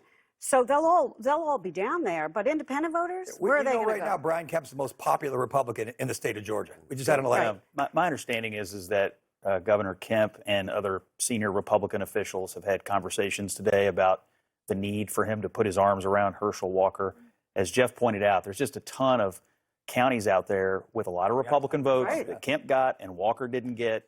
Kemp is the key to unlocking that. Also, his Libertarian got about 2 points, 80-something thousand votes. Those people need to be corralled as well. Now they attacked the Libertarian, the Walker campaign did, as being a liberal, as being as liberal as Warnock. And so I don't know exactly who those voters are, but 80,000, could make a difference. But the note on Kemp, I really do believe those conversations are already taking place. And my advice to the Walker campaign would be call Kemp's campaign team and say, come to the office, get the whiteboard, and tell us how Scott Jennings gets the big bucks right there. I mean, they're just, I mean, look, I know they ran their own separate campaigns, but now there's only one, and there's a whole group of people out there who know the road. So what would you recommend, Van, for Warnock? Well, first of all, I think I just want to point to the history here. It's gotten to normal, but it ain't normal to have two African-American men running to represent Georgia in a state with the history that Georgia has. And that's a big deal. And why is that possible? It's possible because Stacey Abrams, who's now lost twice, built a machine that made turnout possible for both Ossoff and Warnock. You can be somebody. I just want to give Stacey Abrams a little bit of acknowledgement here. She's not going to be governor. She's probably never going to be governor. But you can have a cause that succeeds when your candidacy fails. Her candidacy failed, but her cause has succeeded. It is possible now for black folks to win statewide in Georgia in both parties. And so I think that's a big deal. Now, I think that Warnock is going to need an awful lot of help. I don't think that he should keep anybody out of the state who wants to come and help him. And I think that, my belief is we're going to have another repeat. It's going to come back down. And if, in fact, he pulls it off, Warnock, he will owe Stacey Abrams. If, in fact, Walker wins, he's going to owe Kemp. We should remember why why Walker is in the race. Trump put him in the race. Kemp is popular because partly because he stood up to Trump. So that's something he can't convey to Walker. 62,000 additional ballots now in the hands of Arizona election officials. We'll look at how they could impact the Senate race and gubernatorial races in that state. We'll be right back.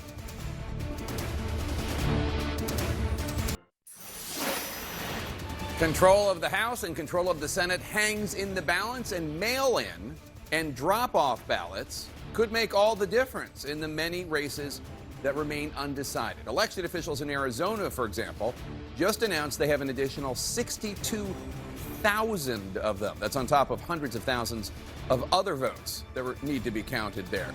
David Chalian is at the battleground desk. David, give us some insights here into what remains to be counted and the percentage that these candidates need to win. Yeah. So, Jake, we think approximately now there are 600,000 uncounted votes in Arizona. When you and I talked about this a little earlier, we were at about approximately 700,000 uncounted. But you noted that 62,000 that came in from Maricopa. We got some other vote around the state. So now we think it's about 600,000 votes that are uncounted. So what does each candidate need to do to win? Well, Blake Masters is currently behind.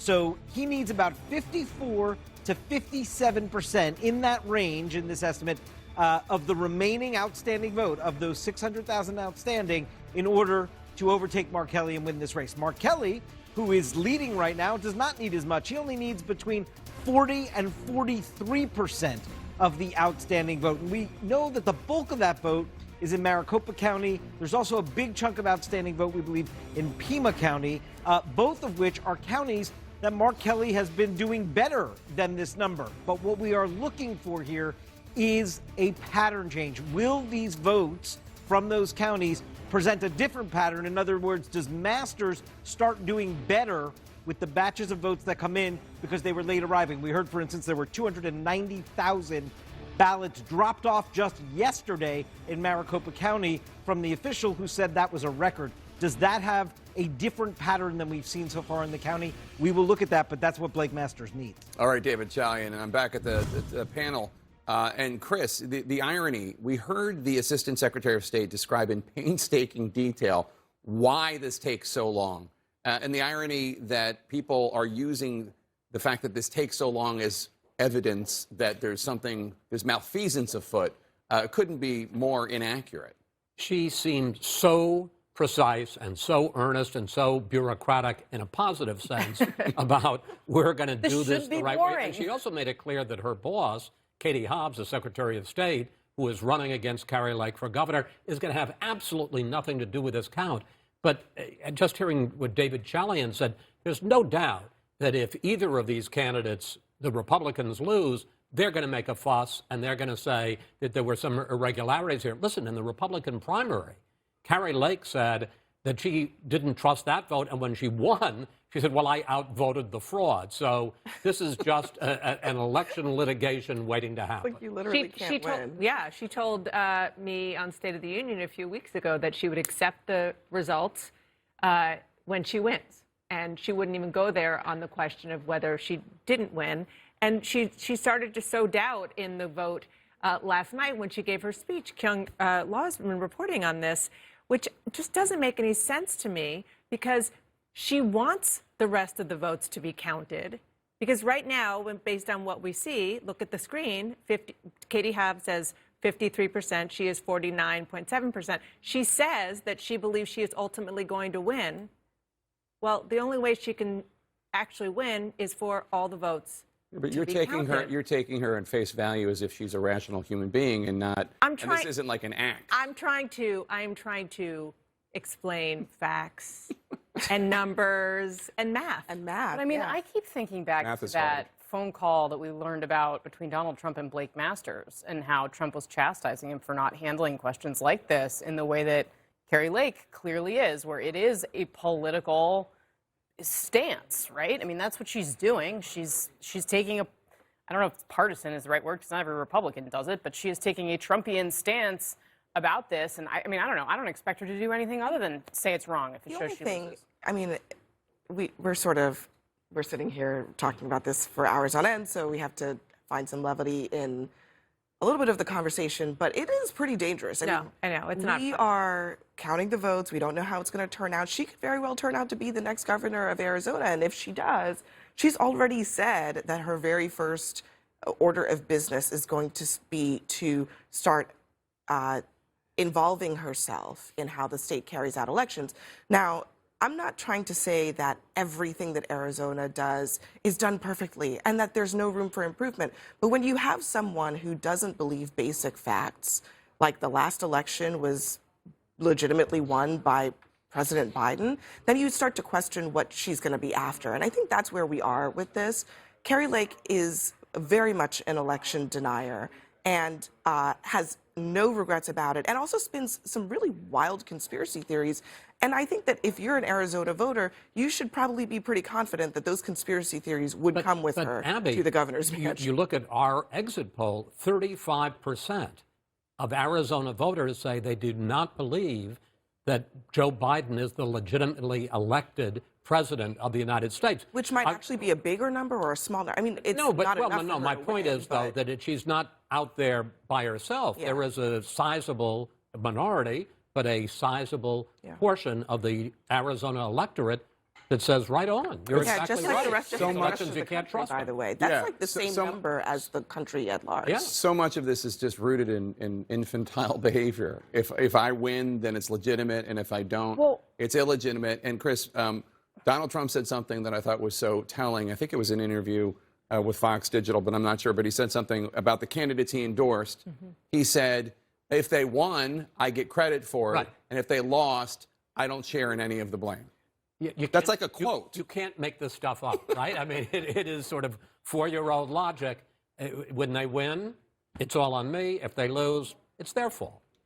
I just will say, we're absolutely right about Kari Lake, et cetera, but I will, across the map, there have actually been a lot of examples in the last 24 hours of people actually doing the right thing in terms of conceding their elections. Oh, yeah. True. And actually standing up. And again, like the reason that 35% of Arizona voters think that Joe Biden didn't win the election is because political leaders told them that that's what happened. Yep. Right? And they believe those political leaders. So it shows you that it's very important that our leaders do the right thing. And we've seen a series of things that have been encouraging that say that there is an understanding that voters are rejecting this environment where everything is completely polarized, people are lying, there's increased political violence like the attack on Paul Pelosi. You had Glenn Youngkin write this letter directly to her and say he was sorry. You had, I mean, Dr. Oz did concede in Pennsylvania, for example. I don't think Mastriano did, though. Well, right. There are examples, and Kari Lake may be another one, but, you know, I am hopeful that we are taking a step in the correct direction. So we have to take a quick break. I'm so sorry. More election coverage in a moment. We're going to go live to Arizona and to Nevada, where key races are undecided. The vote counting continues. Stay with us.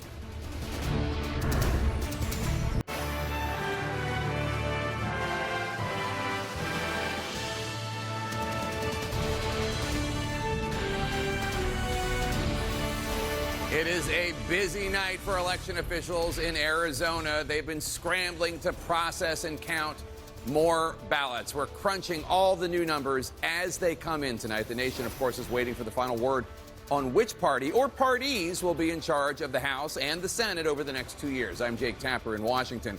Arizona will be one of the deciders in the fight for control of the U.S. Senate. Take a look at the state of play right now. At this moment, Democrats have 48 U.S. Senate seats. Republicans have 49.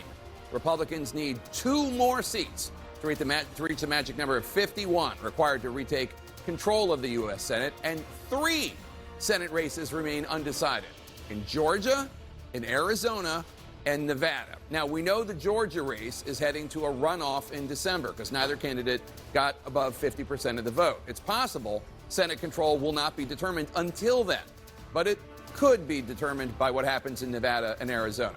Turning to the House, the numbers just changed again a little while ago. Remember, 218 seats are needed to control the House of Representatives. Democrats have 188 seats, including 4 pickups. Republicans now have 208 seats, moving closer and closer to the threshold to retake the majority of the House. 39 races that could tilt control of the House remain, as of now, undecided. But let's go back to Arizona now, because CNN senior national correspondent Kyung La is in Arizona for us. She's watching the tight races for Senate and for governor. And Kyung La, all eyes on Maricopa County, the most populous county in all of the Grand Canyon state. You know, and these campaigns absolutely feel the weight of everything that you are talking about, Jake. The control of the U.S. Senate comes down to these little numbers that we're looking at, and that is very clear when you talk to the various campaigns. I've spoken to a flurry of sources at all of the campaigns. Let's start with Democrat Mark Kelly. A source with knowledge of what's happening inside the campaign calls the reaction from within as, quote, a good batch, that this was something that they were expecting, and it is building pads. So they are feeling good about it. This is going their way. As far as the Masters campaign, someone with knowledge, a source with knowledge of what's happening in the Masters war room, called it, quote, the worst drop, but we knew it would be. So it's not a surprise. They knew that this one would not be very good, but they are expecting and hoping that things are going to change. As far as the Kari Lake campaign, they are saying that this isn't super predictive of where this is going. The campaign at the Kari Lake headquarters is still believing that things are going to change. And why do they believe this? Because of what is still out. What Maricopa County has said is that it is those late earlies, those mail-in ballots that were filled in and then dropped off in person. The expectation from the Kari Lake campaign and the Masters campaign is that those are going to lean to the Republicans, and then you're going to start seeing tomorrow some change. Now, we can't predict how that's going to go because this is unpredictable. Voting patterns have changed so much. The way voters feel and believe, it has changed constantly from 2018 to 2020 here in this state. So we do not know how these are going to go. The hope by these campaigns is that tomorrow is going to be a different day. One other bit of context, Jake. The confidence of the Kari Lake campaign is that there was a press conference scheduled for this evening to react from this data dump. But that press conference was canceled. This count is taking a long time. So even though they are projecting this sort of confidence, there is certainly some hesitation as these numbers trickle out. Jake? Yeah, as the late, great William Goldman once said, nobody knows nothing. Kyung-La in Phoenix, thanks so much. The other big state that we're wondering about tonight is Nevada. And in North Las Vegas, that's where we find Gary Tuchman to get us up to speed on the Senate and governor's race there. Gary?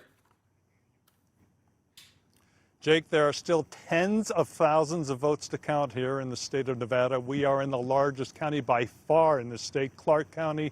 Almost 3/4 of the population lives in this county. This building behind me is the Clark County election headquarters. We were inside a short time ago. We want to show you some pictures of tabulations of votes. These are not in-person votes from yesterday. Those votes are all done. These are mail-in ballots.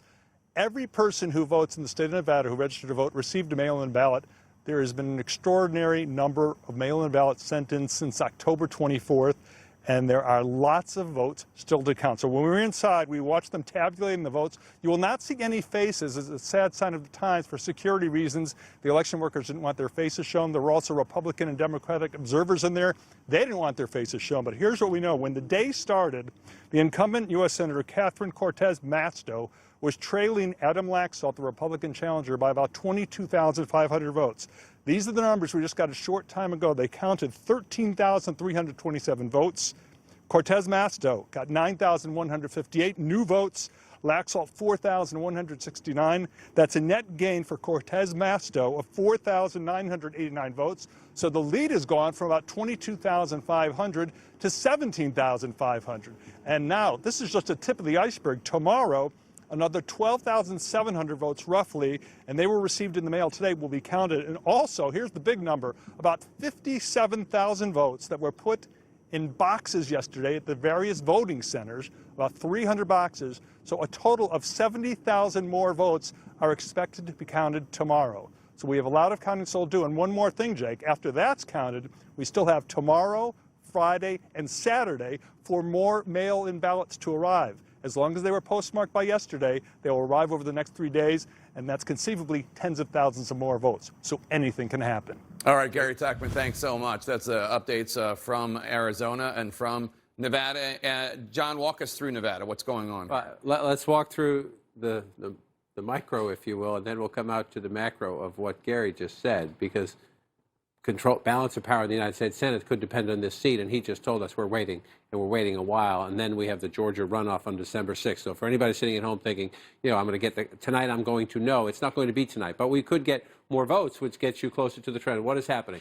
As Gary just noted, the last time they released some votes here, Senator Cortez Masto gained in Clark County and narrowed the Republican statewide lead. So she is winning in the largest county right now in the state, but she is trailing in the statewide vote count, in part because Adam Laxalt, as we discussed last time we talked about this, is running reasonably competitive here in Clark County, the largest population center.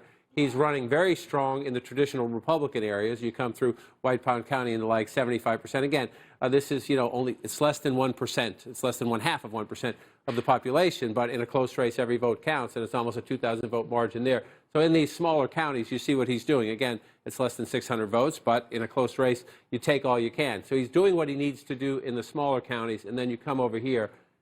Nevada is Vegas, 60% plus. That's Clark County, and Washoe, which is Reno, and then up to the northern border here, another 15, a little more than 15%, where this is the swing county that's always most competitive, and he is narrowly ahead at the moment, and we're still waiting for votes here, too. The majority of the votes we're waiting for are in Clark County, Vegas, and the suburbs, but this matters, too, especially if Cortez Masto keeps making up ground in Clark County. The question is, does she make up ground here as well, where it's very competitive, or can Laxalt keep this swing county red? So we're going to have to wait as we go through it. And again, just to come out to the math, we're also waiting on the Senate race here, where the last time we did get, Kyung was with us as they released more votes there. Senator Kelly increased his lead. So the Democrat is gaining, but still trailing in Nevada, inching up a little bit in Arizona, but both correspondents say what? Tens of thousands of more votes, which means we need to be patient. And you're patient in something that matters, obviously, to the citizens of those two important western states, but also matters critically to this, control of the United States Senate. Let me clear this and see, come back to where we are, and come back to where we are right now. Here's the races we have called. The Democrats successfully, it's a big one, flipped Pennsylvania. We knew that last night. Georgia, we are now certain, goes to a runoff on December 6th. So that one will stay toss-up and undecided there, which is why these states out west matter so much. Right now, the Democrat is leading here. That is left over from the last time we were here. The Democrat is leading there. Mark Kelly, the Republican, is leading there. So here's where we are at the moment. If both of those races, they finish counting the votes, Laxalt wins in Nevada, Kelly wins in Arizona, Georgia would decide control of the United States Senate. Democrats would need it to get to where we are now. It would be a change. You would flip Pennsylvania for Nevada, 50-50. The vice president breaks the tie. So if the Democrats can get Nevada and hold Arizona, Georgia's about the cushion. Right? If Republicans can get Arizona, Georgia's about the cushion. So we're going through this interesting math as we wait. And it's frustrating, I'm sure, certainly to the people of Nevada and Arizona. But if you're Mitch McConnell and Chuck Schumer and the President of the United States and any partisan Democrat sitting at home, partisan Republican sitting at home saying, I need this answer, I'm going to wait. And it is entirely possible that after millions of dollars, hundreds of millions of dollars, and years of scrambling and fighting, that we end up back where we started with a 50-50 Senate. That if the runoff election ends as the last runoff election did, and remember, Raphael Warnock, this is now his third statewide race in 2 years, because he ran in 2020, then he ran in the runoff there in 2021, and now he's running in 2022. This is his third race. He could win in December. I'm not saying he will, but he could. And if that happens, after all of this, what you've really just done is swapped Pennsylvania and Nevada. Correct. And it's 50-50 tie in the United States Senate. You're right. If you own a local radio or TV station in one of those states, you're very happy. If you're anyone else, you're maybe a little frustrated. But look, it just shows, we have to laugh because you're at this day two, and we're going to be doing this for some time. So every now and then you need to laugh as you go through it. But the stakes here are enormous and consequential, which is why I just want to come back to where we are at the moment. So we go through these hypotheticals sometimes, and we're clear about them. And then we come back to, we have the three races that are not called. But you see these dramatic stakes here. We have very dramatic stakes still waiting in the House. The governor's race in both Nevada and Arizona still in play. Incredibly important states, again, for the citizens of those states, and also among the Arizona, Nevada, Pennsylvania, Georgia, Michigan, Wisconsin. These are the states that will decide our presidential politics for the foreseeable future. And it's been a fascinating couple of days, and we have more to go. Yep, and we remain a divided nation. The balance of power in the House of Representatives changing hour by hour, race by race. We're on the verge of another House projection after this quick break.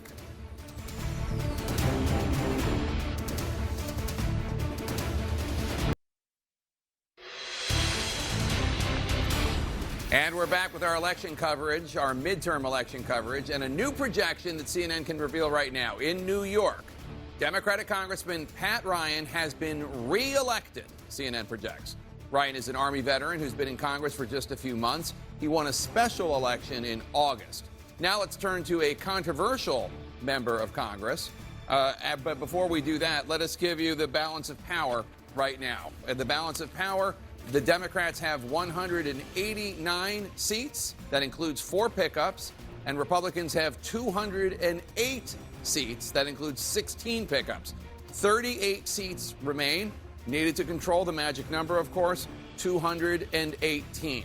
The state of play right now when it comes to those competitive House seats that we have not yet called. Democrats need to win 22 of them in order to win or keep control of the House of Representatives. Republicans need to just win 7 of the competitive seats that are outstanding. Now let's turn to a controversial member of Congress whose political future seems in peril tonight. Brianna Keeler is at our voting desk with that. Brianna? Yeah, that's right, Jake. We're talking about Congresswoman Lauren Boebert, who finds herself in an unexpectedly tight race in what was supposed to be a reliably GOP district. I mean, very reliably GOP. She, of course, is a vocal Trump loyalist. She has national name recognition.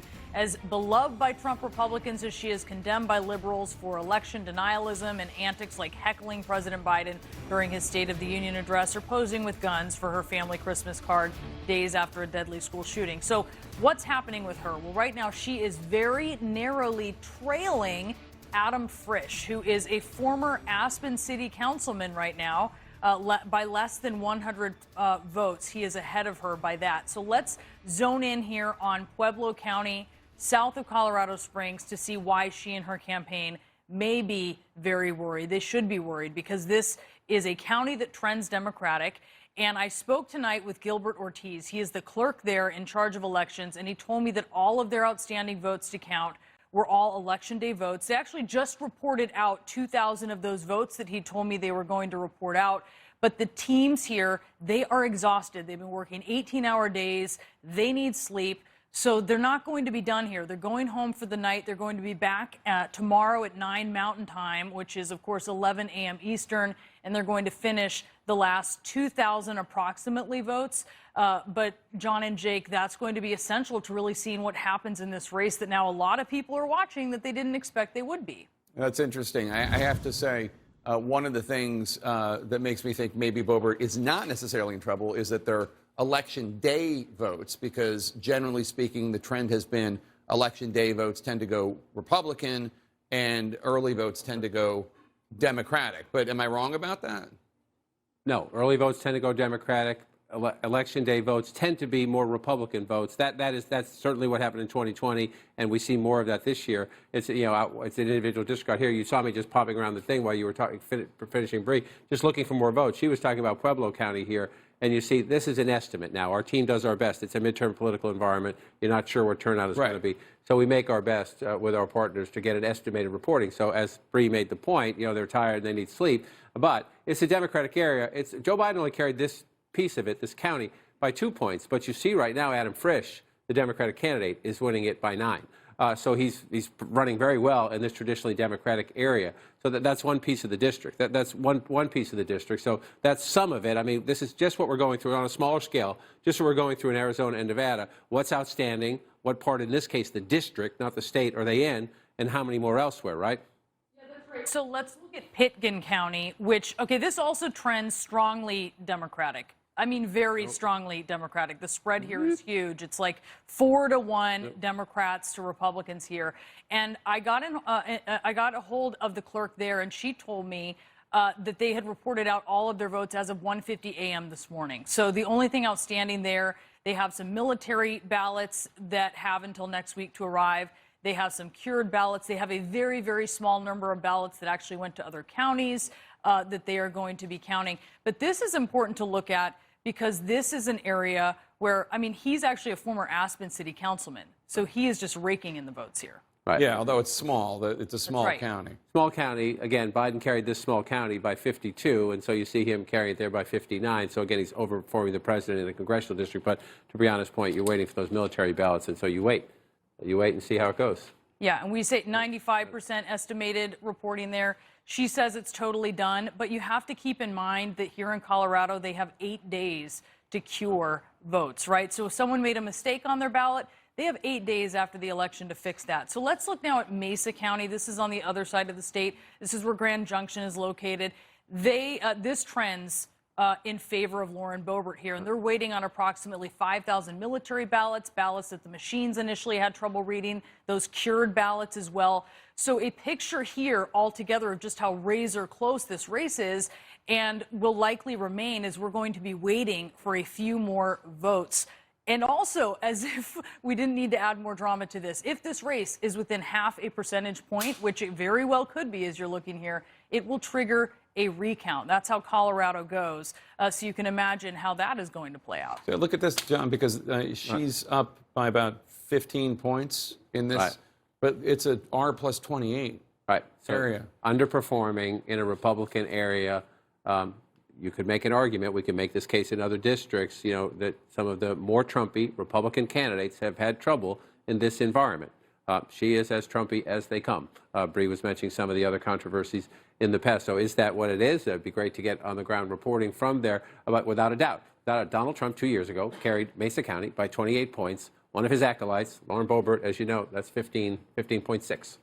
Yeah, she is underperforming Trump consistently in all of these counties that I looked at. And keep in mind that her district overall, and it has changed. Look, this has changed, but this was still a district, even with last year's redistricting, that was almost plus 10 GOP district. This is Colorado's western slope. It's the southern part of the state. It should not be this close. So you have voters here really sending Lauren Boebert a message, whether she squeaks this out, which has increasingly been up in the air here, or whether she loses. And we were talking about this earlier. If you're in Colorado, there were two other big races, statewide races. The governor, who won 58% or something, Governor Polis, 57.2%. And then the incumbent senator, Democratic Senator, Michael Bennet, 54.5%. What does that tell you? It says, generally speaking, the electorate who turned out to vote in Colorado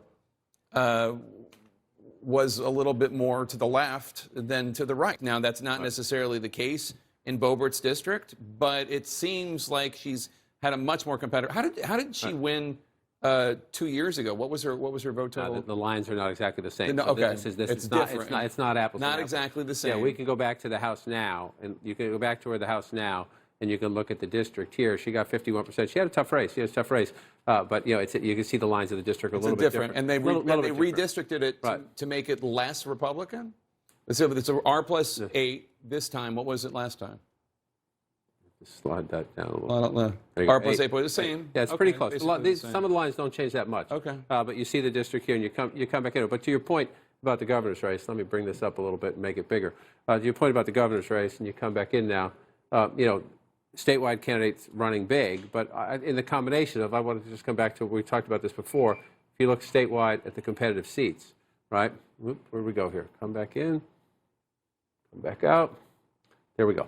So you have the Colorado House, right? 6 and 2, right? 2 in competitive seats. So just bring up. I'm going to take the county off because the wall works a little better to take the county off. If you look at the competitive seats here, right? It's another state. We're not sure about this one yet, right?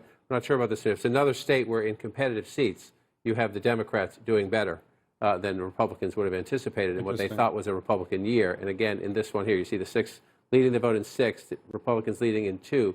Democrats leading in 2 of the competitive districts, which includes this one right here. That is not the dynamic Republicans were thinking about 2 weeks ago, 4 weeks ago, 6 months ago. But that is our dynamic today, the day after Election Day. And also don't discount the fact that Bennett and Polis were, pulling Adam Frisch with them with voters that went to the... Very strong candidate with statewide help. But to Brianna's point, often those military ballots overseas affect the margins in the end. They matter here with a 64-vote lead. Coming up, what President Biden said today about his plans to run for re-election after Democrats beat expectations in his midterm report card. This is Election Night in America. Continued. Stay with us.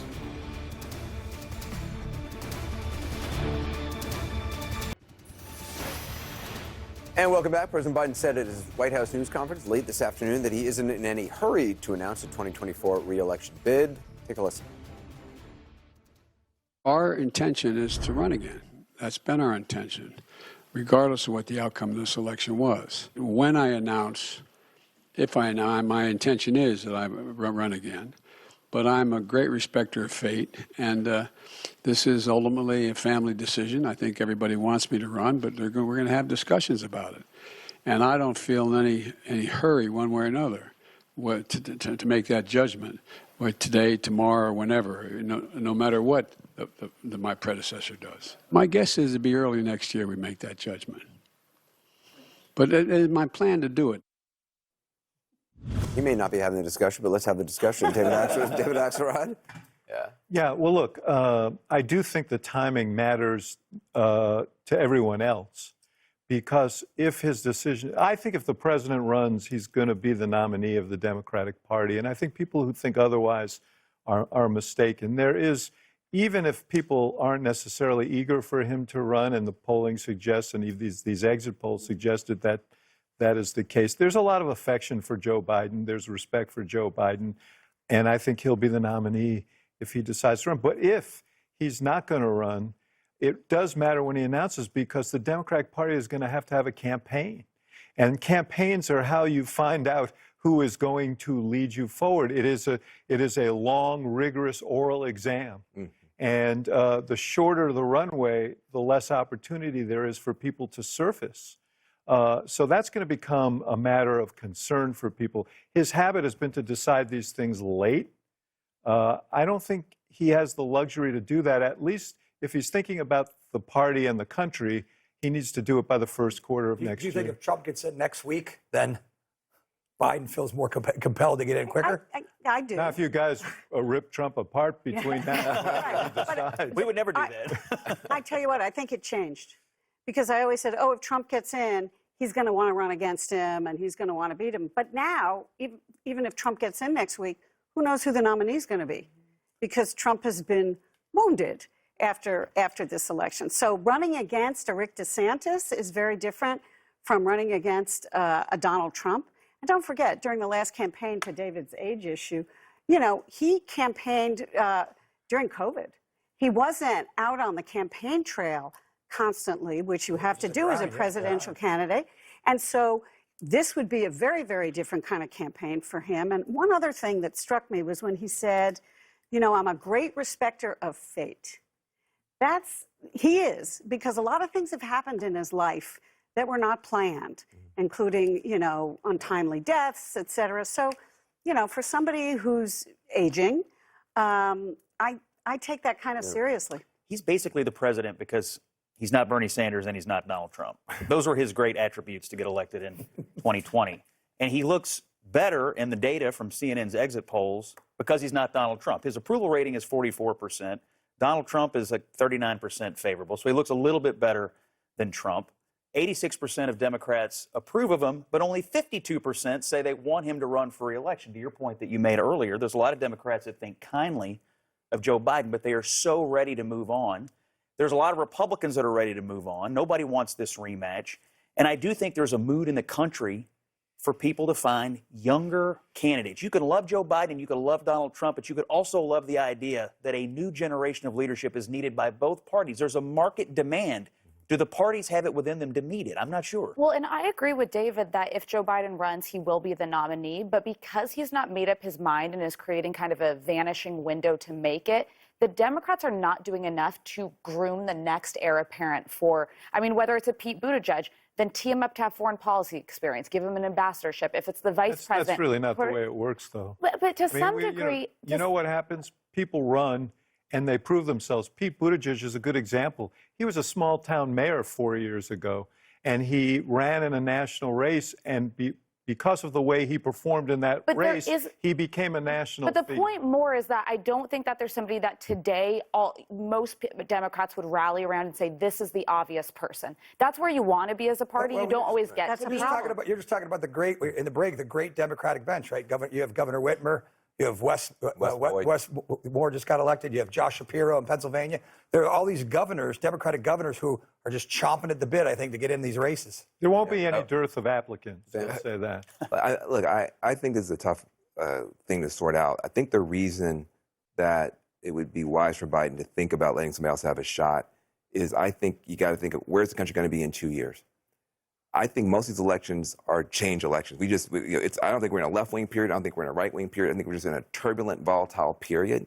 And if in 2 years the economy is still sputtering forward, and I don't see anything that's going to really help us if we're going to have gridlock in D.C., the Fed's still going to be beating the crap out of us, China's economy is slowing down. If you're going to have a very soft economy in 2 years, it's going to be a change election.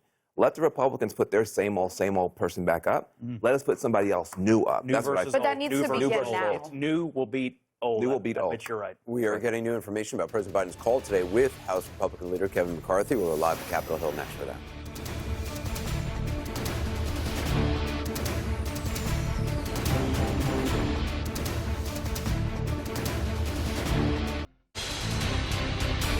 And we have a CNN projection. In California, Republican Representative Jay Obernolte wins re-election against the Democrat Derek Marshall. Obernolte was first elected in 2020, and Marshall was a staffer for Bernie Sanders' 2020 presidential campaign.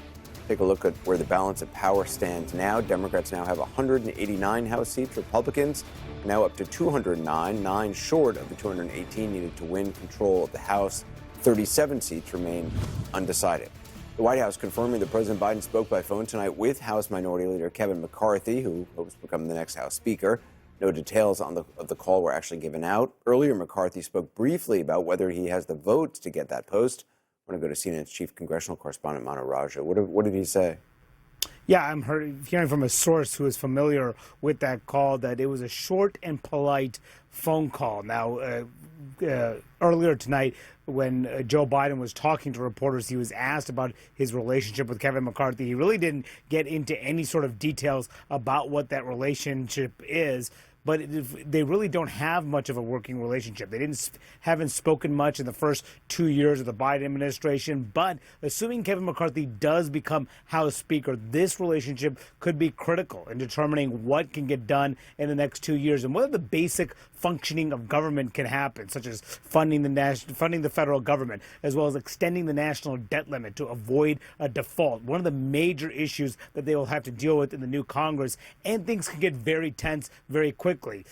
The Republican majority, assuming they take the majority, wants to go after Hunter Biden, investigate the president's son over his foreign business dealings. All those issues will come to a head in a Republican Congress. But those topics were not discussed in this very brief and polite phone call from tonight. But Anderson, it is not unusual for a new president to deal with a new speaker. Remember what happened when Donald Trump and Nancy Pelosi, how contentious that relationship became after Pelosi became speaker after Donald Trump's first midterm, or when Barack Obama had to deal with John Boehner, who became speaker after the 2010 Republican wave there. They, too, had to learn how to work together, and they, too, were at loggerheads from time to time over some major fiscal fights in the Obama years. So the Biden-McCarthy relationship is one that will be put to a test, but they had a brief phone call tonight, and it was polite. Anderson. All right. Well, that's something, I guess. Manu Raja, thanks. Still ahead, Republicans push hard for the Latino vote in several battleground states. We'll take a look at whether or not it paid off. Next.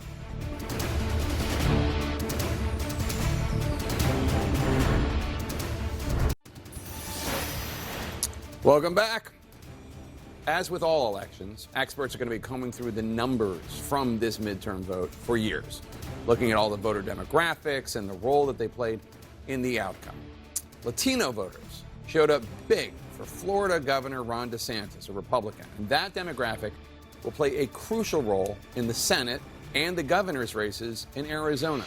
Let's bring in CNN political director David Chalian with us at the exit polls. David, tell us more. Yeah, we're taking a look at how the Latino vote split between key Senate candidates in some critical battleground states. So first up here, Jake, in Arizona. Latinos, according to the exit polls, make up 17% of the electorate in Arizona in this midterm election. And they split Kelly 58%, Masters 40%. That's a little closer, a little more narrow advantage for the Democrat than Joe Biden had against Trump in Arizona 2 years ago. We also took a look at Nevada. And what you see in Nevada is Cortez Masto has 62% of Latinos. They make up 12% of the vote in Nevada. Adam Laxalt gets 33% according to our exit polls. This is roughly in line with what the Biden-Trump Latino split was in Nevada 2 years ago. In Georgia, Latinos make up 6% of the overall vote. In Georgia, you see Warnock winning them 58% to 39%. This, too, is a little more narrow than the advantage Biden had over Trump in Georgia in 2020. So you do see slight inroads that Republicans are making with Latinos in these key states. And in Arizona, Fetterman gets 68% of the Latino population there to Mehmet Oz's 30%. In Pennsylvania, Jake, they only make up 8% of the electorate, but that's an increase, significantly so, from 2 years ago when Latinos were 5% of the electorate in Pennsylvania. Jake. All right, David, it's interesting. And Boris Sanchez, we were talking about the importance of the Latino vote. Obviously, the Latino vote is not uniform, and it's different in Florida than it is in Texas and it is in California. Absolutely. And if you look at these numbers on the surface, it appears that Democrats have some breathing room, right? There's a big advantage, nearly 20 points in some of these races. But if you get into the details where some of these races were just a year ago, for example, Raphael Warnock had 64% in his runoff against Kelly Loeffler last year. Similar dip for Stacey Abrams. Mark Kelly in Arizona, he had 65% in 2020. He's down to 58. So these are small numbers, but ultimately, if these races are within the margins, they make a huge difference. And that's really the key. I know you went out and did a number of stories on this. I went out to Nevada and to Arizona and was looking at the Republican push to try to expand. And that's exactly the way that they approach it, is that they don't expect to get from, a 5% jump from one election to the next, but they want to try to slowly make inroads. The NRSC, the National Republican Senatorial Committee, they started an entire program called Vamos, where they sent people out in Hispanic neighborhoods, knocking on doors, just introducing themselves and the notion of Republican ideas and the policies that they support. I don't know if that was part of it, but if you just look at Arizona in particular, Joe Biden in 2020, I'll just go to Donald Trump. Donald Trump in 2020 got 37%. Right now, it looks like Blake Masters got 40% of the Hispanic vote. So it's a little bit, but it's something. I will say this is something that I've been also reporting on over the last few months. And I think there was a lot of hope among Republicans that they could make much bigger inroads. They'd been seeing in the numbers a lot of dissatisfaction among Latinos with the economy that was leading them to be more interested in voting for another party. And I think that last night, what they got were tinier shifts than they were really expecting. And in some key places, too. I mean, we're talking about Nevada and Arizona in the West, but in South Texas, they had 3 competitive districts where they ran Latino candidates.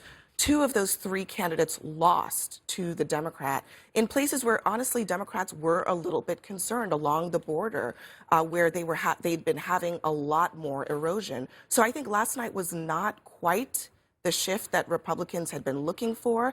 And I think tonight, I hear a lot more relief from Democrats, seeing smaller shifts, but shifts that they feel like they can address in future elections. Bill Clinton actually campaigned in those 3 districts at the very closing days of the midterm campaign, which tells you how Democrats were focusing on it at the time. And I think they definitely were trying to measure to see what are the shifts that we were seeing. And the reason everyone was out on the trail reporting on this, were they the kind of thing that was going to be unrecoverable, right? And I think that what they learned is that, no, they still have a chance to make sure that this is a place where they're focusing. I did talk to a couple of Latino operatives who want to make sure that Democrats don't take for granted what has happened here, the fact that it was a little better. That's something I've heard from a lot of Democratic voters. They feel that the party's taken them for granted, the ones that have switched over to Republicans. I just wanted to point out quickly, nationally, if you look at exit polls, support for Democrats among Latinos is down nearly 10% from where it was in 2018, and specifically among Latino men, an 11-point bump for Republicans. So the concern, if I could, the concern quickly isn't just that this is happening broadly across the map, it's who it's happening with. It's not just Cuban Americans in South Florida, a demographic I know very well. It's with Puerto Ricans, it's with Colombians, it's with Central Americans. And it's not just for candidates like Ron DeSantis. It's for a slew of different Republicans. Yeah, I think Florida is instructive for Democrats because Ron DeSantis and Marco Rubio both did very, very well. Right. And as much as Democrats might be breathing a sigh of relief that it wasn't worse, they're whistling past the graveyard because there is an institutional change going on here. Yeah. And John Anzalone, Biden's pollster, wrote about this in the Wall Street Journal a few days ago, which is the fact is that minority voters, Latinos and also African Americans, are slowly moving to the Republican Party. Now, that doesn't mean that they're going in droves, and it doesn't mean that Democrats aren't still getting sizable majorities. But in these tight races, all you need is to pick off 2%, 3% more. And we were just talking about this, the change in Arizona, how Republicans did do slightly better, the change in other places, and we're still counting votes. So some of the reason that these races are so close is because instead of Democrats winning 70% of the Latino vote, they won 65%. And I think it's not just also, I mean, the share of the vote is important, but one thing to keep in mind is the drop-off. If you have voters who might have shown up 2 years ago or 4 years ago who don't show up for you today, I mean, I think Democrats are dealing with both problems at the same time. A lot of them want to argue that it's not as significant, but Jake, you're absolutely right. The shifts don't have to be huge to matter. One interesting thing, though, Republicans this year ran the most diverse slate of candidates that they have ever run. A lot of those candidates lost. Interestingly, in some of these competitive races in Virginia, you had Yesli Vega losing narrowly to Abigail Spanberger, those two Republicans in South Texas. So they're making those efforts, but also those candidates are not necessarily winning. You're right. They have 13 Republican, right? But it's part of their Hispanics, strategy to reach out ran. to these communities You're exactly of right. color. Yeah. Coming up, new details of the closely watched vote counts in Arizona and Nevada. We're going to go live to both battleground states. This is Election Night in America continued. Stay with us.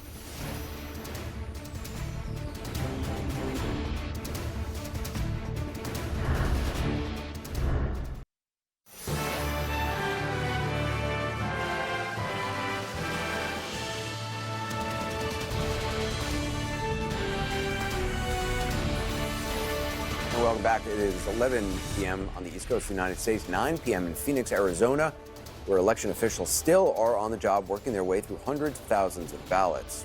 What they do there will matter in the nation's capital. Control of the U.S. House and Senate, coveted prizes for both parties still trying to be decided at this hour. I'm Anderson Cooper. This is CNN's coverage of Election Night in America. We are following all of the midterm drama, standing by to make more projections. Now, here's what the fight for the Senate looks like right now. Democrats have 48 Senate seats. Republicans have 49. They need 2 more seats to reach the 51 required to retake Senate control. Georgia, Arizona, and Nevada are the 3 states with undecided Senate races that will determine which party controls the chamber. Could all come down to a December runoff in Georgia, depending on what happens in Arizona and Nevada. Now to the House. These are the most up-to-date numbers. Democrats have won 189 seats.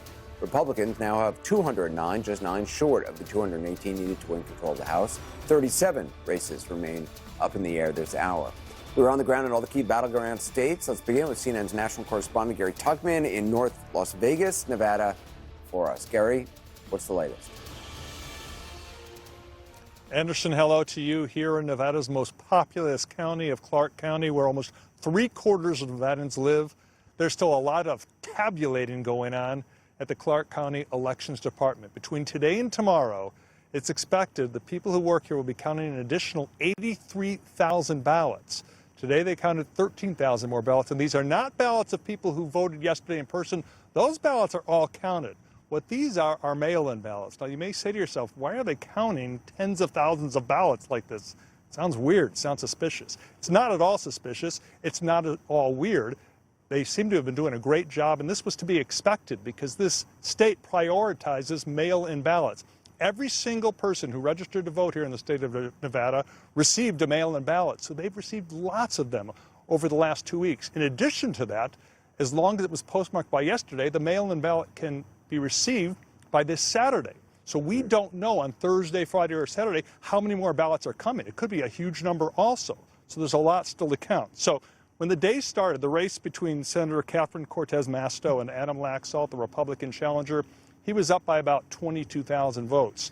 After the count of an initial 13,000 ballots today, she has gained about 5,000 votes, so she is tight in this race. So if anyone's going to tell you we know who's going to win this, one thing you can tell them is there's no way you know, because we don't know how many more ballots will still be coming. Wow. Yeah, Anderson. until Saturday. Gary Tuckman, thanks. I want to go to David Jellian, who's at the Battleground desk. David, what are you looking at right now? Hey, Anderson, so we are looking at that outstanding vote in Nevada, and we have an estimate that about approximately 160,000 votes remain uncounted in this Nevada Senate race. So our decision desk did some calculations of what each candidate would need to get, what portion of that 160,000 outstanding votes. Catherine Cortez Masto, who's currently behind in the vote count, the incumbent Democrat, would need in the range of 52 to 55% of that outstanding vote to overtake Laxalt and win this election. For his part, Adam Laxalt, who is ahead, obviously, he only needs 42 to 45% of those 160,000, roughly, an estimate, outstanding votes in Nevada. So when you watch the next batch of votes come in, we'll be able to see if these candidates are sort of meeting these targets of what they would need to win the race. All right, David Jellian will be watching. Now to CNN senior national correspondent Kyung La in Phoenix. Maricopa County election officials just reported, I understand, Kyung, an additional 62,000 ballots a short time ago. That's on top of the hundreds of thousands of ballots yet to be counted. And yes, absolutely. And so let's put this within a certain frame, Anderson. We're talking about just about 60,000 votes that came out from Maricopa County tonight. And we have heard from all of the campaigns. There's been a flurry of response to this. And what we're hearing from the Democrats is, yes, this was good. This leaned their way, that this was what they expected. Also heard from the Republicans, both the Senate and the gubernatorial campaigns. And they say, okay, didn't go our way so much, but it's also what they expected. And then all of these campaigns are saying it is just 60,000 votes. What they are looking for is tomorrow. That's the thing that all the campaigns are saying. Tomorrow, they expect that things will really get interesting here in Maricopa County. There are 370,000 late early votes yet to be counted. So what are those votes? Those are the mail-in ballots that arrived at Maricopa County between Saturday and Tuesday, Election Day, or those ballots that were the mail-in ballots that were filled in and then dropped off in person. Those are what are known as the late earlies here in Maricopa County. Now, the Republicans are trying to spin it, trying to say that they believe that these votes will go their way, that they will break to Republicans. But the reality is that it's very difficult to know because vote patterns have shifted so much. Voter habits have changed dramatically, most dramatically here in Arizona because of the influence of Donald Trump as well as the pandemic from 2018 to 2020 to today. So all of this may be the Wild West. That's what we're hearing from the campaigns tomorrow, and it depends, Anderson, how quickly they can dig into those 370,000 votes. It's still anybody's game. Anderson? Yeah, a lot of work ahead. Kim, I appreciate it. I want to go over to John King at the Magic Wall. He's also looking at the Arizona numbers. John, what does the map show? Anderson, 24 hours after the polls closed on the West Coast, we still have, as we did 2 years ago, uncertainty about two very important states in American politics, including Arizona and Nevada. So you just heard from Gary and from Kyung. Let's start in Arizona, where Kyung is. As she noted, the last time votes were reported, Mark Kelly's lead increased. The key is to watch the next batch of votes and the one after that. If you remember the dynamics, in 2020, it was Joe Biden's lead that kept shrinking. He won the state in the end, but his lead was shrinking as the ballots come in. So the key is what happens as we go forward. And David laid out the percentages in Nevada. We have the percentages for Arizona as well. So we have to watch this play out. A vital state, obviously a vital race, a Democratic incumbent facing a challenger from a Trump-endorsed Republican there, critical to the 50-50 balance we currently have in the Senate. Where will it end up? And then quickly in Nevada, this is where Gary is. He's in Clark County. It's 75%, 74% of the state vote. And the question is, can Cortez Masto improve that percentage as more and more votes come in? That's what she needs to overcome. One other key question there is, can she turn Washoe County here, where Reno is, and then the rural areas to the north? That's a swing county. Usually, the color of this county in the end can determine who wins the state. Laxalt with a slight lead there right now. Again, more votes to be counted. I just want to come to this other map just very quickly to get to the question here, which is, why do these races matter? Well, of course they matter to the citizens of Arizona and Nevada. They also matter to the dynamics here in Washington. Who controls the United States Senate? This is a runoff in Georgia. We know that now on December 6th. The question is if Senator Kelly can keep his lead here and Senator Laxalt can keep that lead here. Neither of these are guaranteed, by the way. As you heard both correspondents, tens of thousands of votes still to be counted. But they're so consequential because if that happened, if those two races stayed the same, then guess what? Republicans have 50, Democrats have 49, and once again, the Georgia runoff would determine the control of the United States Senate. If Democrats could get back to 50, where they are now, the vice president breaks the tie, Republicans would get to 51. So any change in those races affects whether or not this Georgia runoff in December is decisive, Anderson, and we're going to have to wait, listening to Kyung and Gary, for a while to get that. And just quickly, I just want to come over. You mentioned the House totals at the top of the race. I just want to show you the map as it fills in. Looks like a lot of red, but Republicans are not at the finish line. Republicans thought by now, they thought by this time last night, we would be saying there will be a Republican majority in the House of Representatives. Here we are, Wednesday night, 11:07 in the East. The Republicans are called. We have called 209, so they are now 9 House seats short of 218, the magic number for majority. Democrats 20 seats behind them right now at 189. Let's look where they're ahead. This is really interesting. Republicans are ahead right now in enough seats if nothing changed, to get a majority. But look how narrow a majority it would be if it stopped right now. It's not going to stop right now. Some of these races will take days. Some could take longer than that to count. But you just get the expectation from looking at those numbers where they stand right now that, yes, the probability is Republicans get to a majority. It's also likely that's going to be a very narrow majority. One last point, Anderson, before I come back. Not enough attention, in my view, has been paid to this. Democratic governor gets a new Democratic governor in Pennsylvania, Democratic governor reelected in Michigan, Democratic governor reelected in Wisconsin, Democratic governor reelected in Minnesota. We talk a lot about the battleground states out here. They matter. Who will win the governorship in Nevada? Who will win the governorship in Arizona? These states right here, a long time ago, we used to call it the blue wall. They're incredibly important. That was a little messy. Let me do it one more time. You come up here, right in there. Yes, the governor of Ohio was reelected, but the Democrats held Pennsylvania, held Michigan, and held Wisconsin in these governor's races. An I think, underappreciated story for the Democratic Party in these midterm results. John King, appreciate it. Thank you, John. Stay right there. We're going to stand by for more projections. We'll look at how this election is ramping up, the showdown between the former president and Ron DeSantis.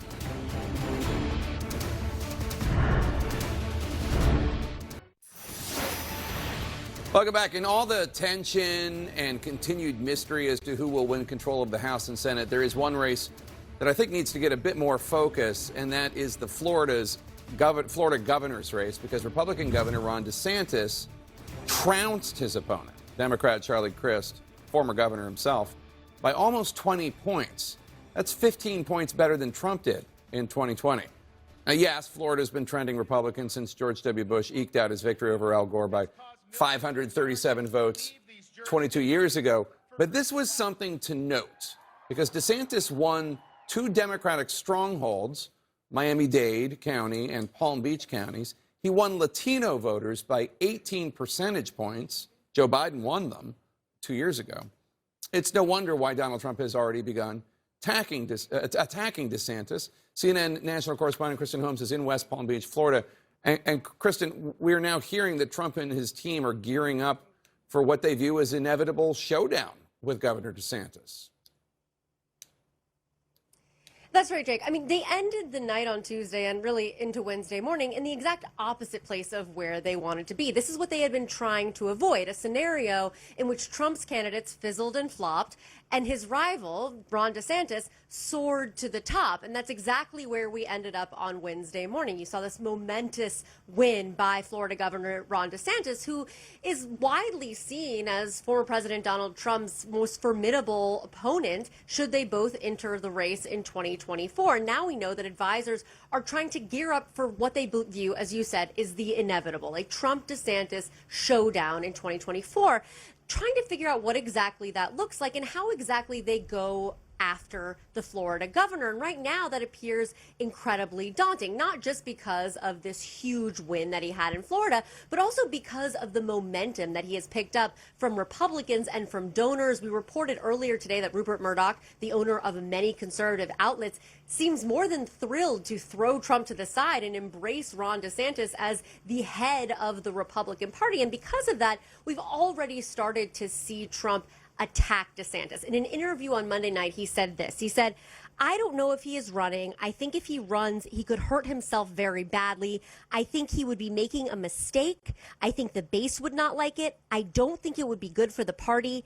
I would tell you things about him that would be very unflattering." A clear threat here. And I will note that for months behind closed doors, Trump has told advisors that he's upset with DeSantis, that he feels that DeSantis was ungrateful to him for Trump's endorsement back in 2018, which Trump believes is the reason he became the Florida governor in the first place. So all of this really coming down to the wire. And one thing to point out, though, Jake, right now, this showdown, this battle is really one-sided. DeSantis just won his governor's race, but it's Trump who's taking him on. And of course, even though last night was lackluster results for Trump, even though advisors have spent most of the day trying to convince him to delay any sort of announcement for a third presidential bid, it seems, as of now, that Trump is set on announcing next Tuesday for his third presidential bid. So again, this is just the beginning. One advisor telling me that these insults that we heard Trump saying in this interview are just the tip of the iceberg, that they expect it to get much, much nastier. Jake? Oh, I don't doubt it for 1 second. Kristen Holmes, thanks so much. And just put it into context, guys. DeSantis won in 2018 by 0.4% of the vote, 0.4. Last night he won by almost 20 points. And he addressed this in his acceptance speech last night. Take a listen. Thanks to the overwhelming support of the people of Florida, we not only won election, we have rewritten the political map.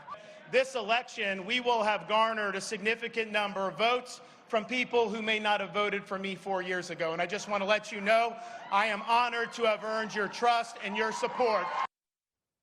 I mean, whatever people think of him, he is a force to be reckoned with. His approval rating in the state is almost 60%, according to exit polls. That's huge. I mean, especially in today's politics, and especially considering that his whole brand seems to be just pissing the other side off, and that doesn't seem to have hurt him. I mean, Florida is an interesting place. There's always a lot going on, but it seems to me that Florida voters are willing to look past some of the bravado. Maybe they like the way he's running the state. I think COVID has a lot to do with it. And the question for DeSantis now, not to skip over Florida, but it really, I think what he's thinking of and his allies are thinking is how much of this is exportable and how much of it is something to do with, as governor, people like what he's doing. Well, it seems to be exportable when it comes to Republicans, the potential Republican presidential electorate. If nothing else, in sort of the chattering or fundraising class, the Republican operative class, it's DeSantis, DeSantis, DeSantis, which is why he is living rent-free in Donald Trump's head. And I'm going to quote you back to you when somebody said the other night, he usually counterpunches, and you said, well, he punched just by existing, as far as Donald Trump is concerned. I think Trump would love it if DeSantis was just not around. But he's a constituent of DeSantis, so they're always going to be in each other's heads. I just want to take a step back and meditate on something for a moment, because it is astounding that Ron DeSantis put dozens of Venezuelan asylum seekers on a plane to Martha's Vineyard, a very controversial step, very hardline immigration moment. And yet in Miami-Dade County, a community of largely asylum seekers, he overwhelmed Charlie Crist, winning among Cuban Americans and others in that community that have Puerto Ricans. And that was where I was going. You talk to a lot of Democrats, they'll say, well, South Florida, you fearmonger on socialism, you hammer that, you'll win. Well, that doesn't explain why Puerto Ricans supported him. A majority of Puerto Ricans, 55%, they don't have a generational trauma associated with socialism. So I think there's something stylistic about Ron DeSantis that appeals to Latinos. Yeah, I mean, it's a hardline style, a confrontation, he's just confronting everything at every turn, and he stole that from Trump. He took it from Trump. And if you talk to people in Florida about Ron DeSantis, there is some truth to the idea that he owes Donald Trump everything, right? That 0.4% margin or whatever it was he got back in 2018 was simply because Trump got on his bandwagon, right? So Trump knows that. He's also sort of vaguely threatened him by saying he seems to know something about his wife that he's going to reveal. Yeah, it was really direct, I guess I should say that. That's really a more accurate way to put it. You know, the one caveat that I have is that there have been so many moments where Republicans have started to say, this is the moment for Donald Trump. This is where we can finally, I mean, in the case of a lot of them I talked to privately, they're like, yes, we can break free of him. Thank God. He's really screwed it up this time. And it just like never turns out to be the case. The voters stick with Trump inside the Republican Party. Yeah. And so, I will believe it when I see it, but I'm going to be hesitant to buy it until it actually plays out. Many Republicans want DeSantis to be the guy who takes Trump out, but they're not willing to do what it takes, which really would be to back DeSantis at the beginning and make this a one-on-one race. And when you talk to Republicans, they're like, well, it's probably going to be a bunch of people at the beginning. And that's exactly how Donald Trump became the Republican nominee. So at the end of the day, I mean, Ron DeSantis might have to do the same thing all these other Republicans did back in 2016. And we see how that turned out. Ron DeSantis can throw a punch. We've seen him do that in Florida. The question is he willing to try to throw a punch at Donald Trump? I am not yet convinced that he is. First of all, he does, to at least a small degree, owe his success. Trump endorsed him in the primary, and that's one of the reasons he is now the governor. Second of all, a lot of people, we watched this in 2016, 17, 18, 19, 20. What they expect somebody else to take out Donald Trump for them. Because when you attack Donald Trump, you really run a risk of alienating a base, of pissing people off. Donald Trump remains the most powerful, popular person in the Republican Party. If Governor DeSantis wants to be the next president, he is going to have to be willing to throw a punch at Donald Trump. He is, and here's the other thing. They are convinced that the way, and this performance will feed into it, but that him being where he is in Florida, the power he's amassed in Florida, the experience he has in Florida is going to be enough to get him to the White House, perhaps relatively easily. I'm sorry, but having covered a number of these presidential campaigns, no one gets to the White House easily, and everyone is surprised by the crucible that it represents. Trump has done it before. DeSantis has not. Well, he should. I mean, I don't doubt that I think that Ron DeSantis is a strong candidate, no question. But he should talk to Marco Rubio and Jeb Bush in Florida if he thinks he can wait for somebody else to take on Donald Trump for him. And they might have a couple things to say about that. The balance of power in the House changing hour by hour, race by race. We have another projection in the works. On the other side of the break, stay with us.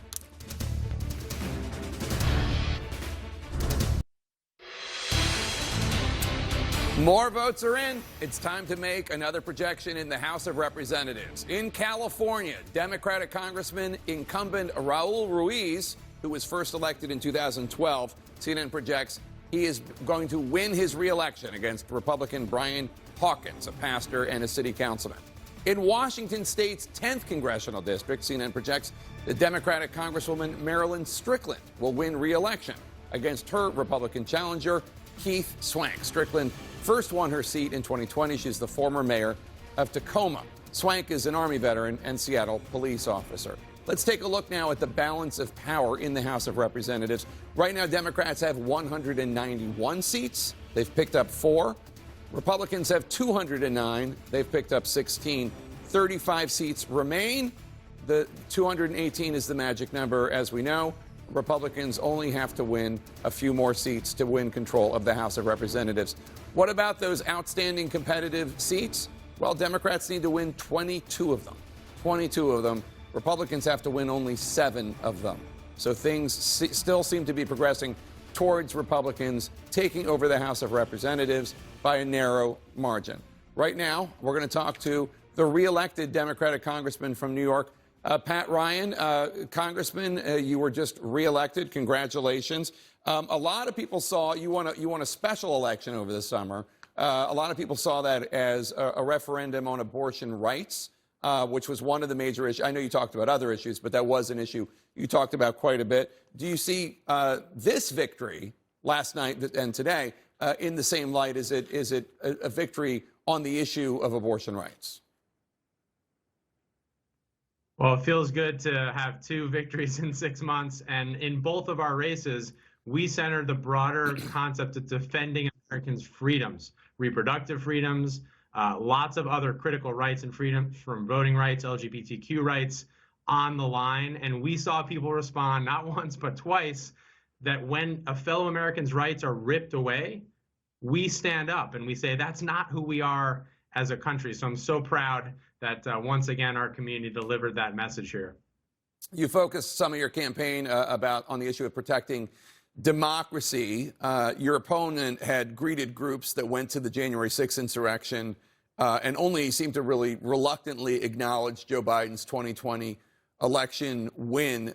Did that help you win, do you think? And do you think the results of the election and the defeat of so many of these election liars, although, to be honest, quite a few of them won also, do you think that's going to weaken the grip that these election conspiracies have had when it comes to the Republican Party? I hope so, with every ounce that I have. I mean, far too many won, as you said, Jake. But here in our race, we defeated someone who did sow doubt upon the most sacred part of our democracy, which is trust in free and fair elections. So, I think we had, in my case, a West Point grad, a combat veteran who literally fought to protect our democracy abroad, and now having to defend it here against someone who is an election denier, an insurrectionist supporter. And so I think we need to continue to deliver more of these victories. This isn't about Democrat, Republican. This is about being an American. Let's talk for a second there about your experience as a combat veteran.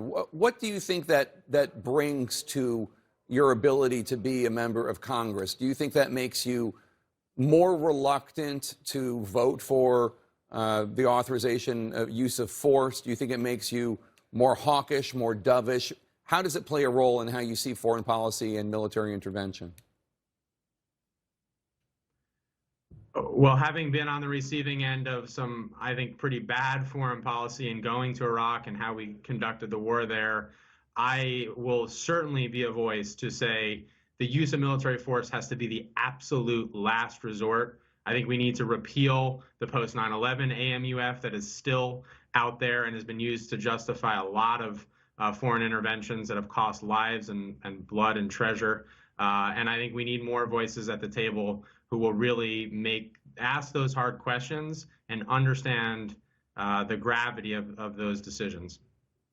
Democrats beat expectations, but still look as though you're going to lose the control of the House of Representatives. Do you think that your leaders of the Democratic Party in the House need to change priorities in any way?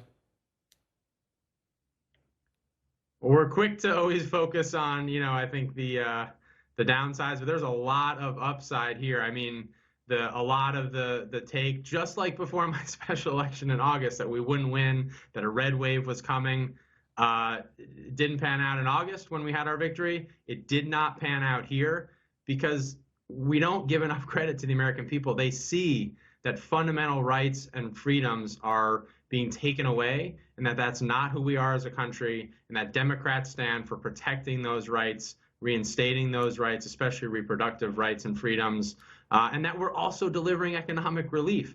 And that 1-2 combination has put us in a position where we've once again defied the conventional wisdom.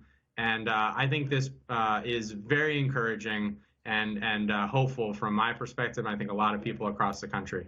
All right, Congressman Pat Ryan, reelected in New York in a completely new congressional district. So that had to be interesting. Thank you so much and congratulations again. We're going to sneak in a quick break. We'll be right back with more election coverage continued on CNN.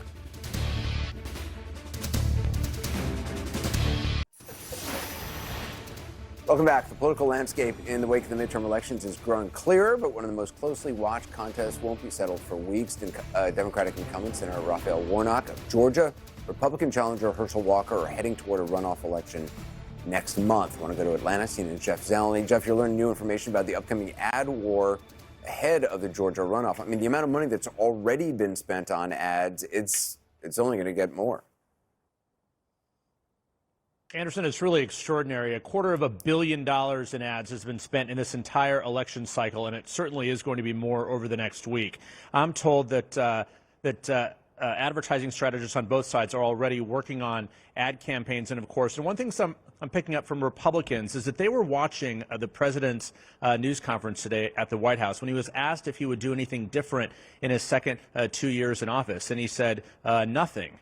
Republican strategists I'm talking to said that they are going to test that message and potentially use that in an advertising campaign here to try and make this race a referendum again on the Biden administration, trying to urge Georgia voters to be a check, if you will, a check and balance on the power of the White House. Of course, Democrats have ads of their own, still trying to disqualify a Republican challenger, Herschel Walker. This state has been awash in ads, billboards, a direct mail coming to people's houses. It's hard to imagine any new messages indeed can come up. That's why the press conference at the White House, I'm told, sort of got the attention of some Republican ad makers. But I'm also learning that a couple other people who will be playing a role in this runoff are people who were on the ballot yesterday. Republican Governor Brian Kemp, of course, who has a big ground organization and a grassroots organization. He, of course, defeated Democrat Stacey Abrams. Well, she has a big organization of her own, a big Democratic following. So both of them will be helping their respective candidates for that runoff race. So even as Nevada and Arizona are counting votes,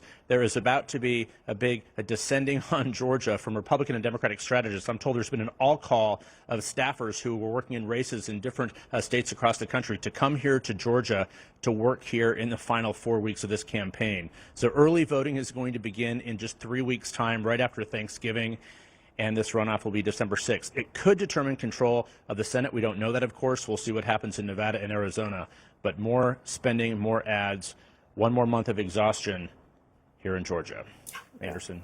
Definitely. Thanks, Chris. Appreciate it. I mean, for people in Georgia must be so sick of political ads as it is. The idea that more are coming. I mean, actually, you know, is this effective?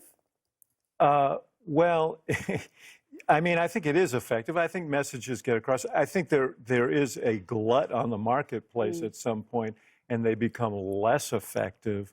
You know, I think it's the bluntest weapon there is in politics, and they're gonna use it. I mean, if I had Dave Urban's money, I'd be buying a TV station right now. Well, I just got hit. I just got an email from Herschel asking for money. So yeah. No, it's going to be. It's, you know. I wonder about the messages. Maybe there's not so much persuasion left to do, but there is certainly engagement to do. Like people who voted, you've got to remind them, you got to vote again. Both parties are going to have to do that. So for Republicans, using Biden to remind Republicans that you've got to turn out one more time. And then there's also that matter of that 80-something thousand people who voted for the third party.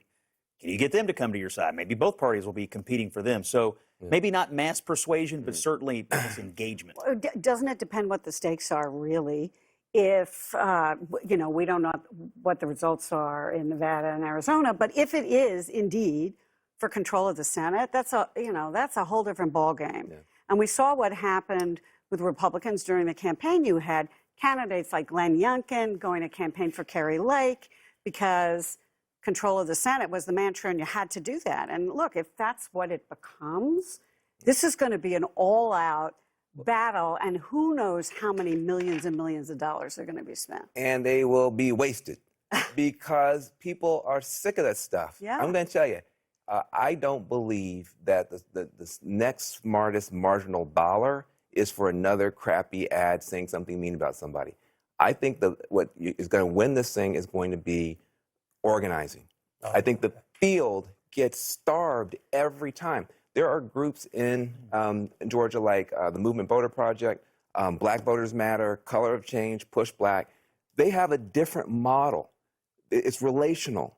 They do basketball tournaments. They do health clinics. They do all kinds of stuff, and they engage human beings, ask human beings, and then they move them to vote. And it's actually cheaper. It usually costs about $700 per additional voter.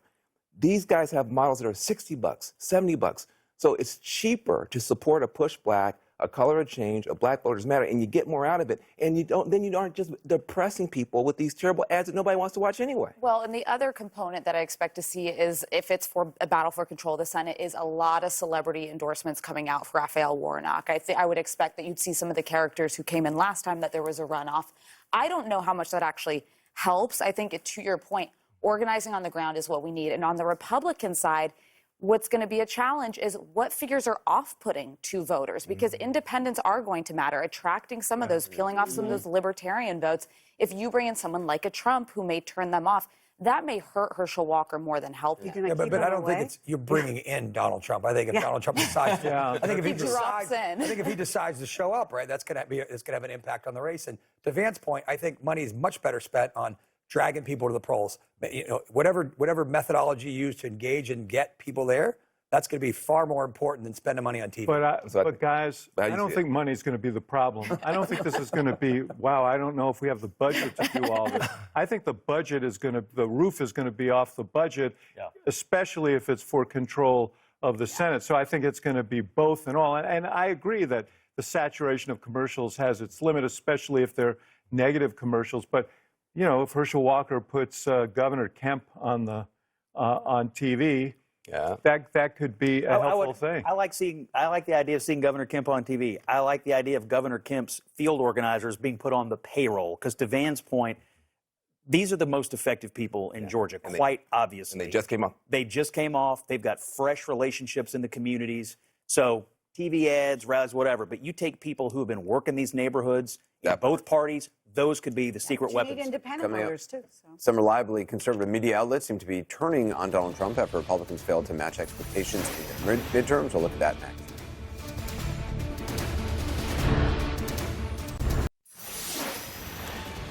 There's a lot we don't know about how this midterm election will end, but there are signs tonight that former President Trump may have lost some of his luster with certain members of the conservative media, namely Rupert Murdoch. The Murdoch-owned New York Post portraying the former president as Trumpty Dumpty, who had a great fall. The Murdoch-owned Wall Street Journal publishing an op-ed proclaiming Trump is the Republican Party's biggest loser, arguing he flopped in this election and the previous 3 elections. Is this a temporary blip? I will be watching very curiously. It feels real this time, but it also felt real to me after January 6th. I think that he was the unmitigated loser of last night, and the party does seem to be leaving him in a big way. How long it holds is the question. Who steps into the mix in the meantime? Yeah, I would just say, look, it's not like he lost 1 race or 2 races or 3 races. He lost all races, right? And this was his party. This was his show last night. He has proven to have more lives than a cat, though. I mean, he lost the White House, he lost the Senate before the insurrection took place. So I'm not sure we can discount him yet, but this is definitely a wave against him. Not according to Donald Trump, he didn't lose, right? So yeah, you're wrong on that front.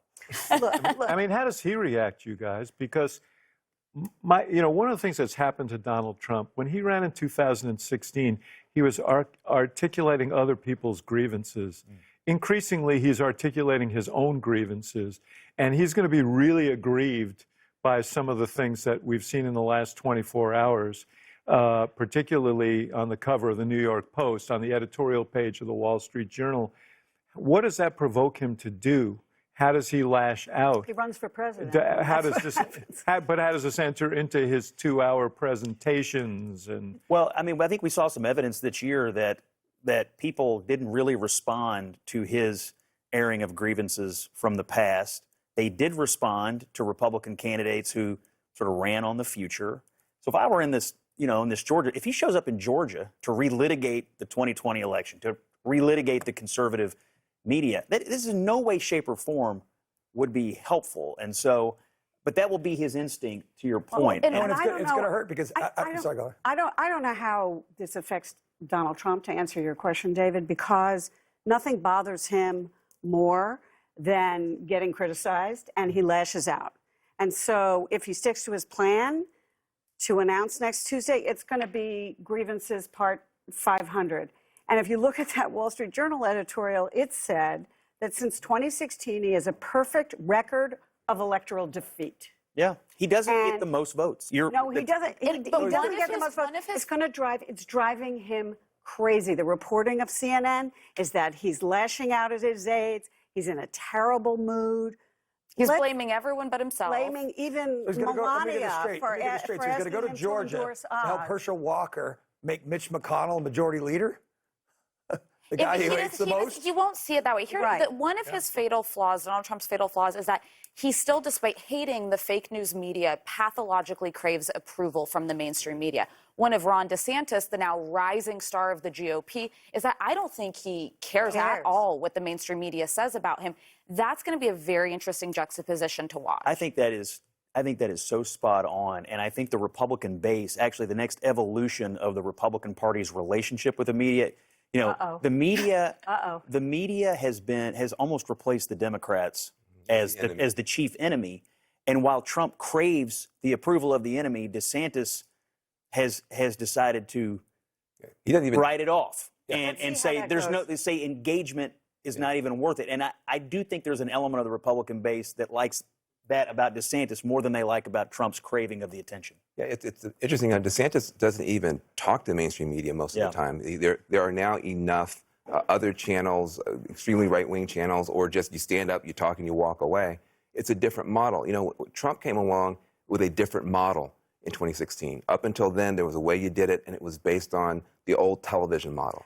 What Trump understood was that social media and reality TV were different. So you could do stuff, you could be outrageous on social media and reality TV and be rewarded for that. But I think the thing is now changing, and DeSantis may know that more than Trump. Our election coverage continues next. Stay with CNN for all the latest results.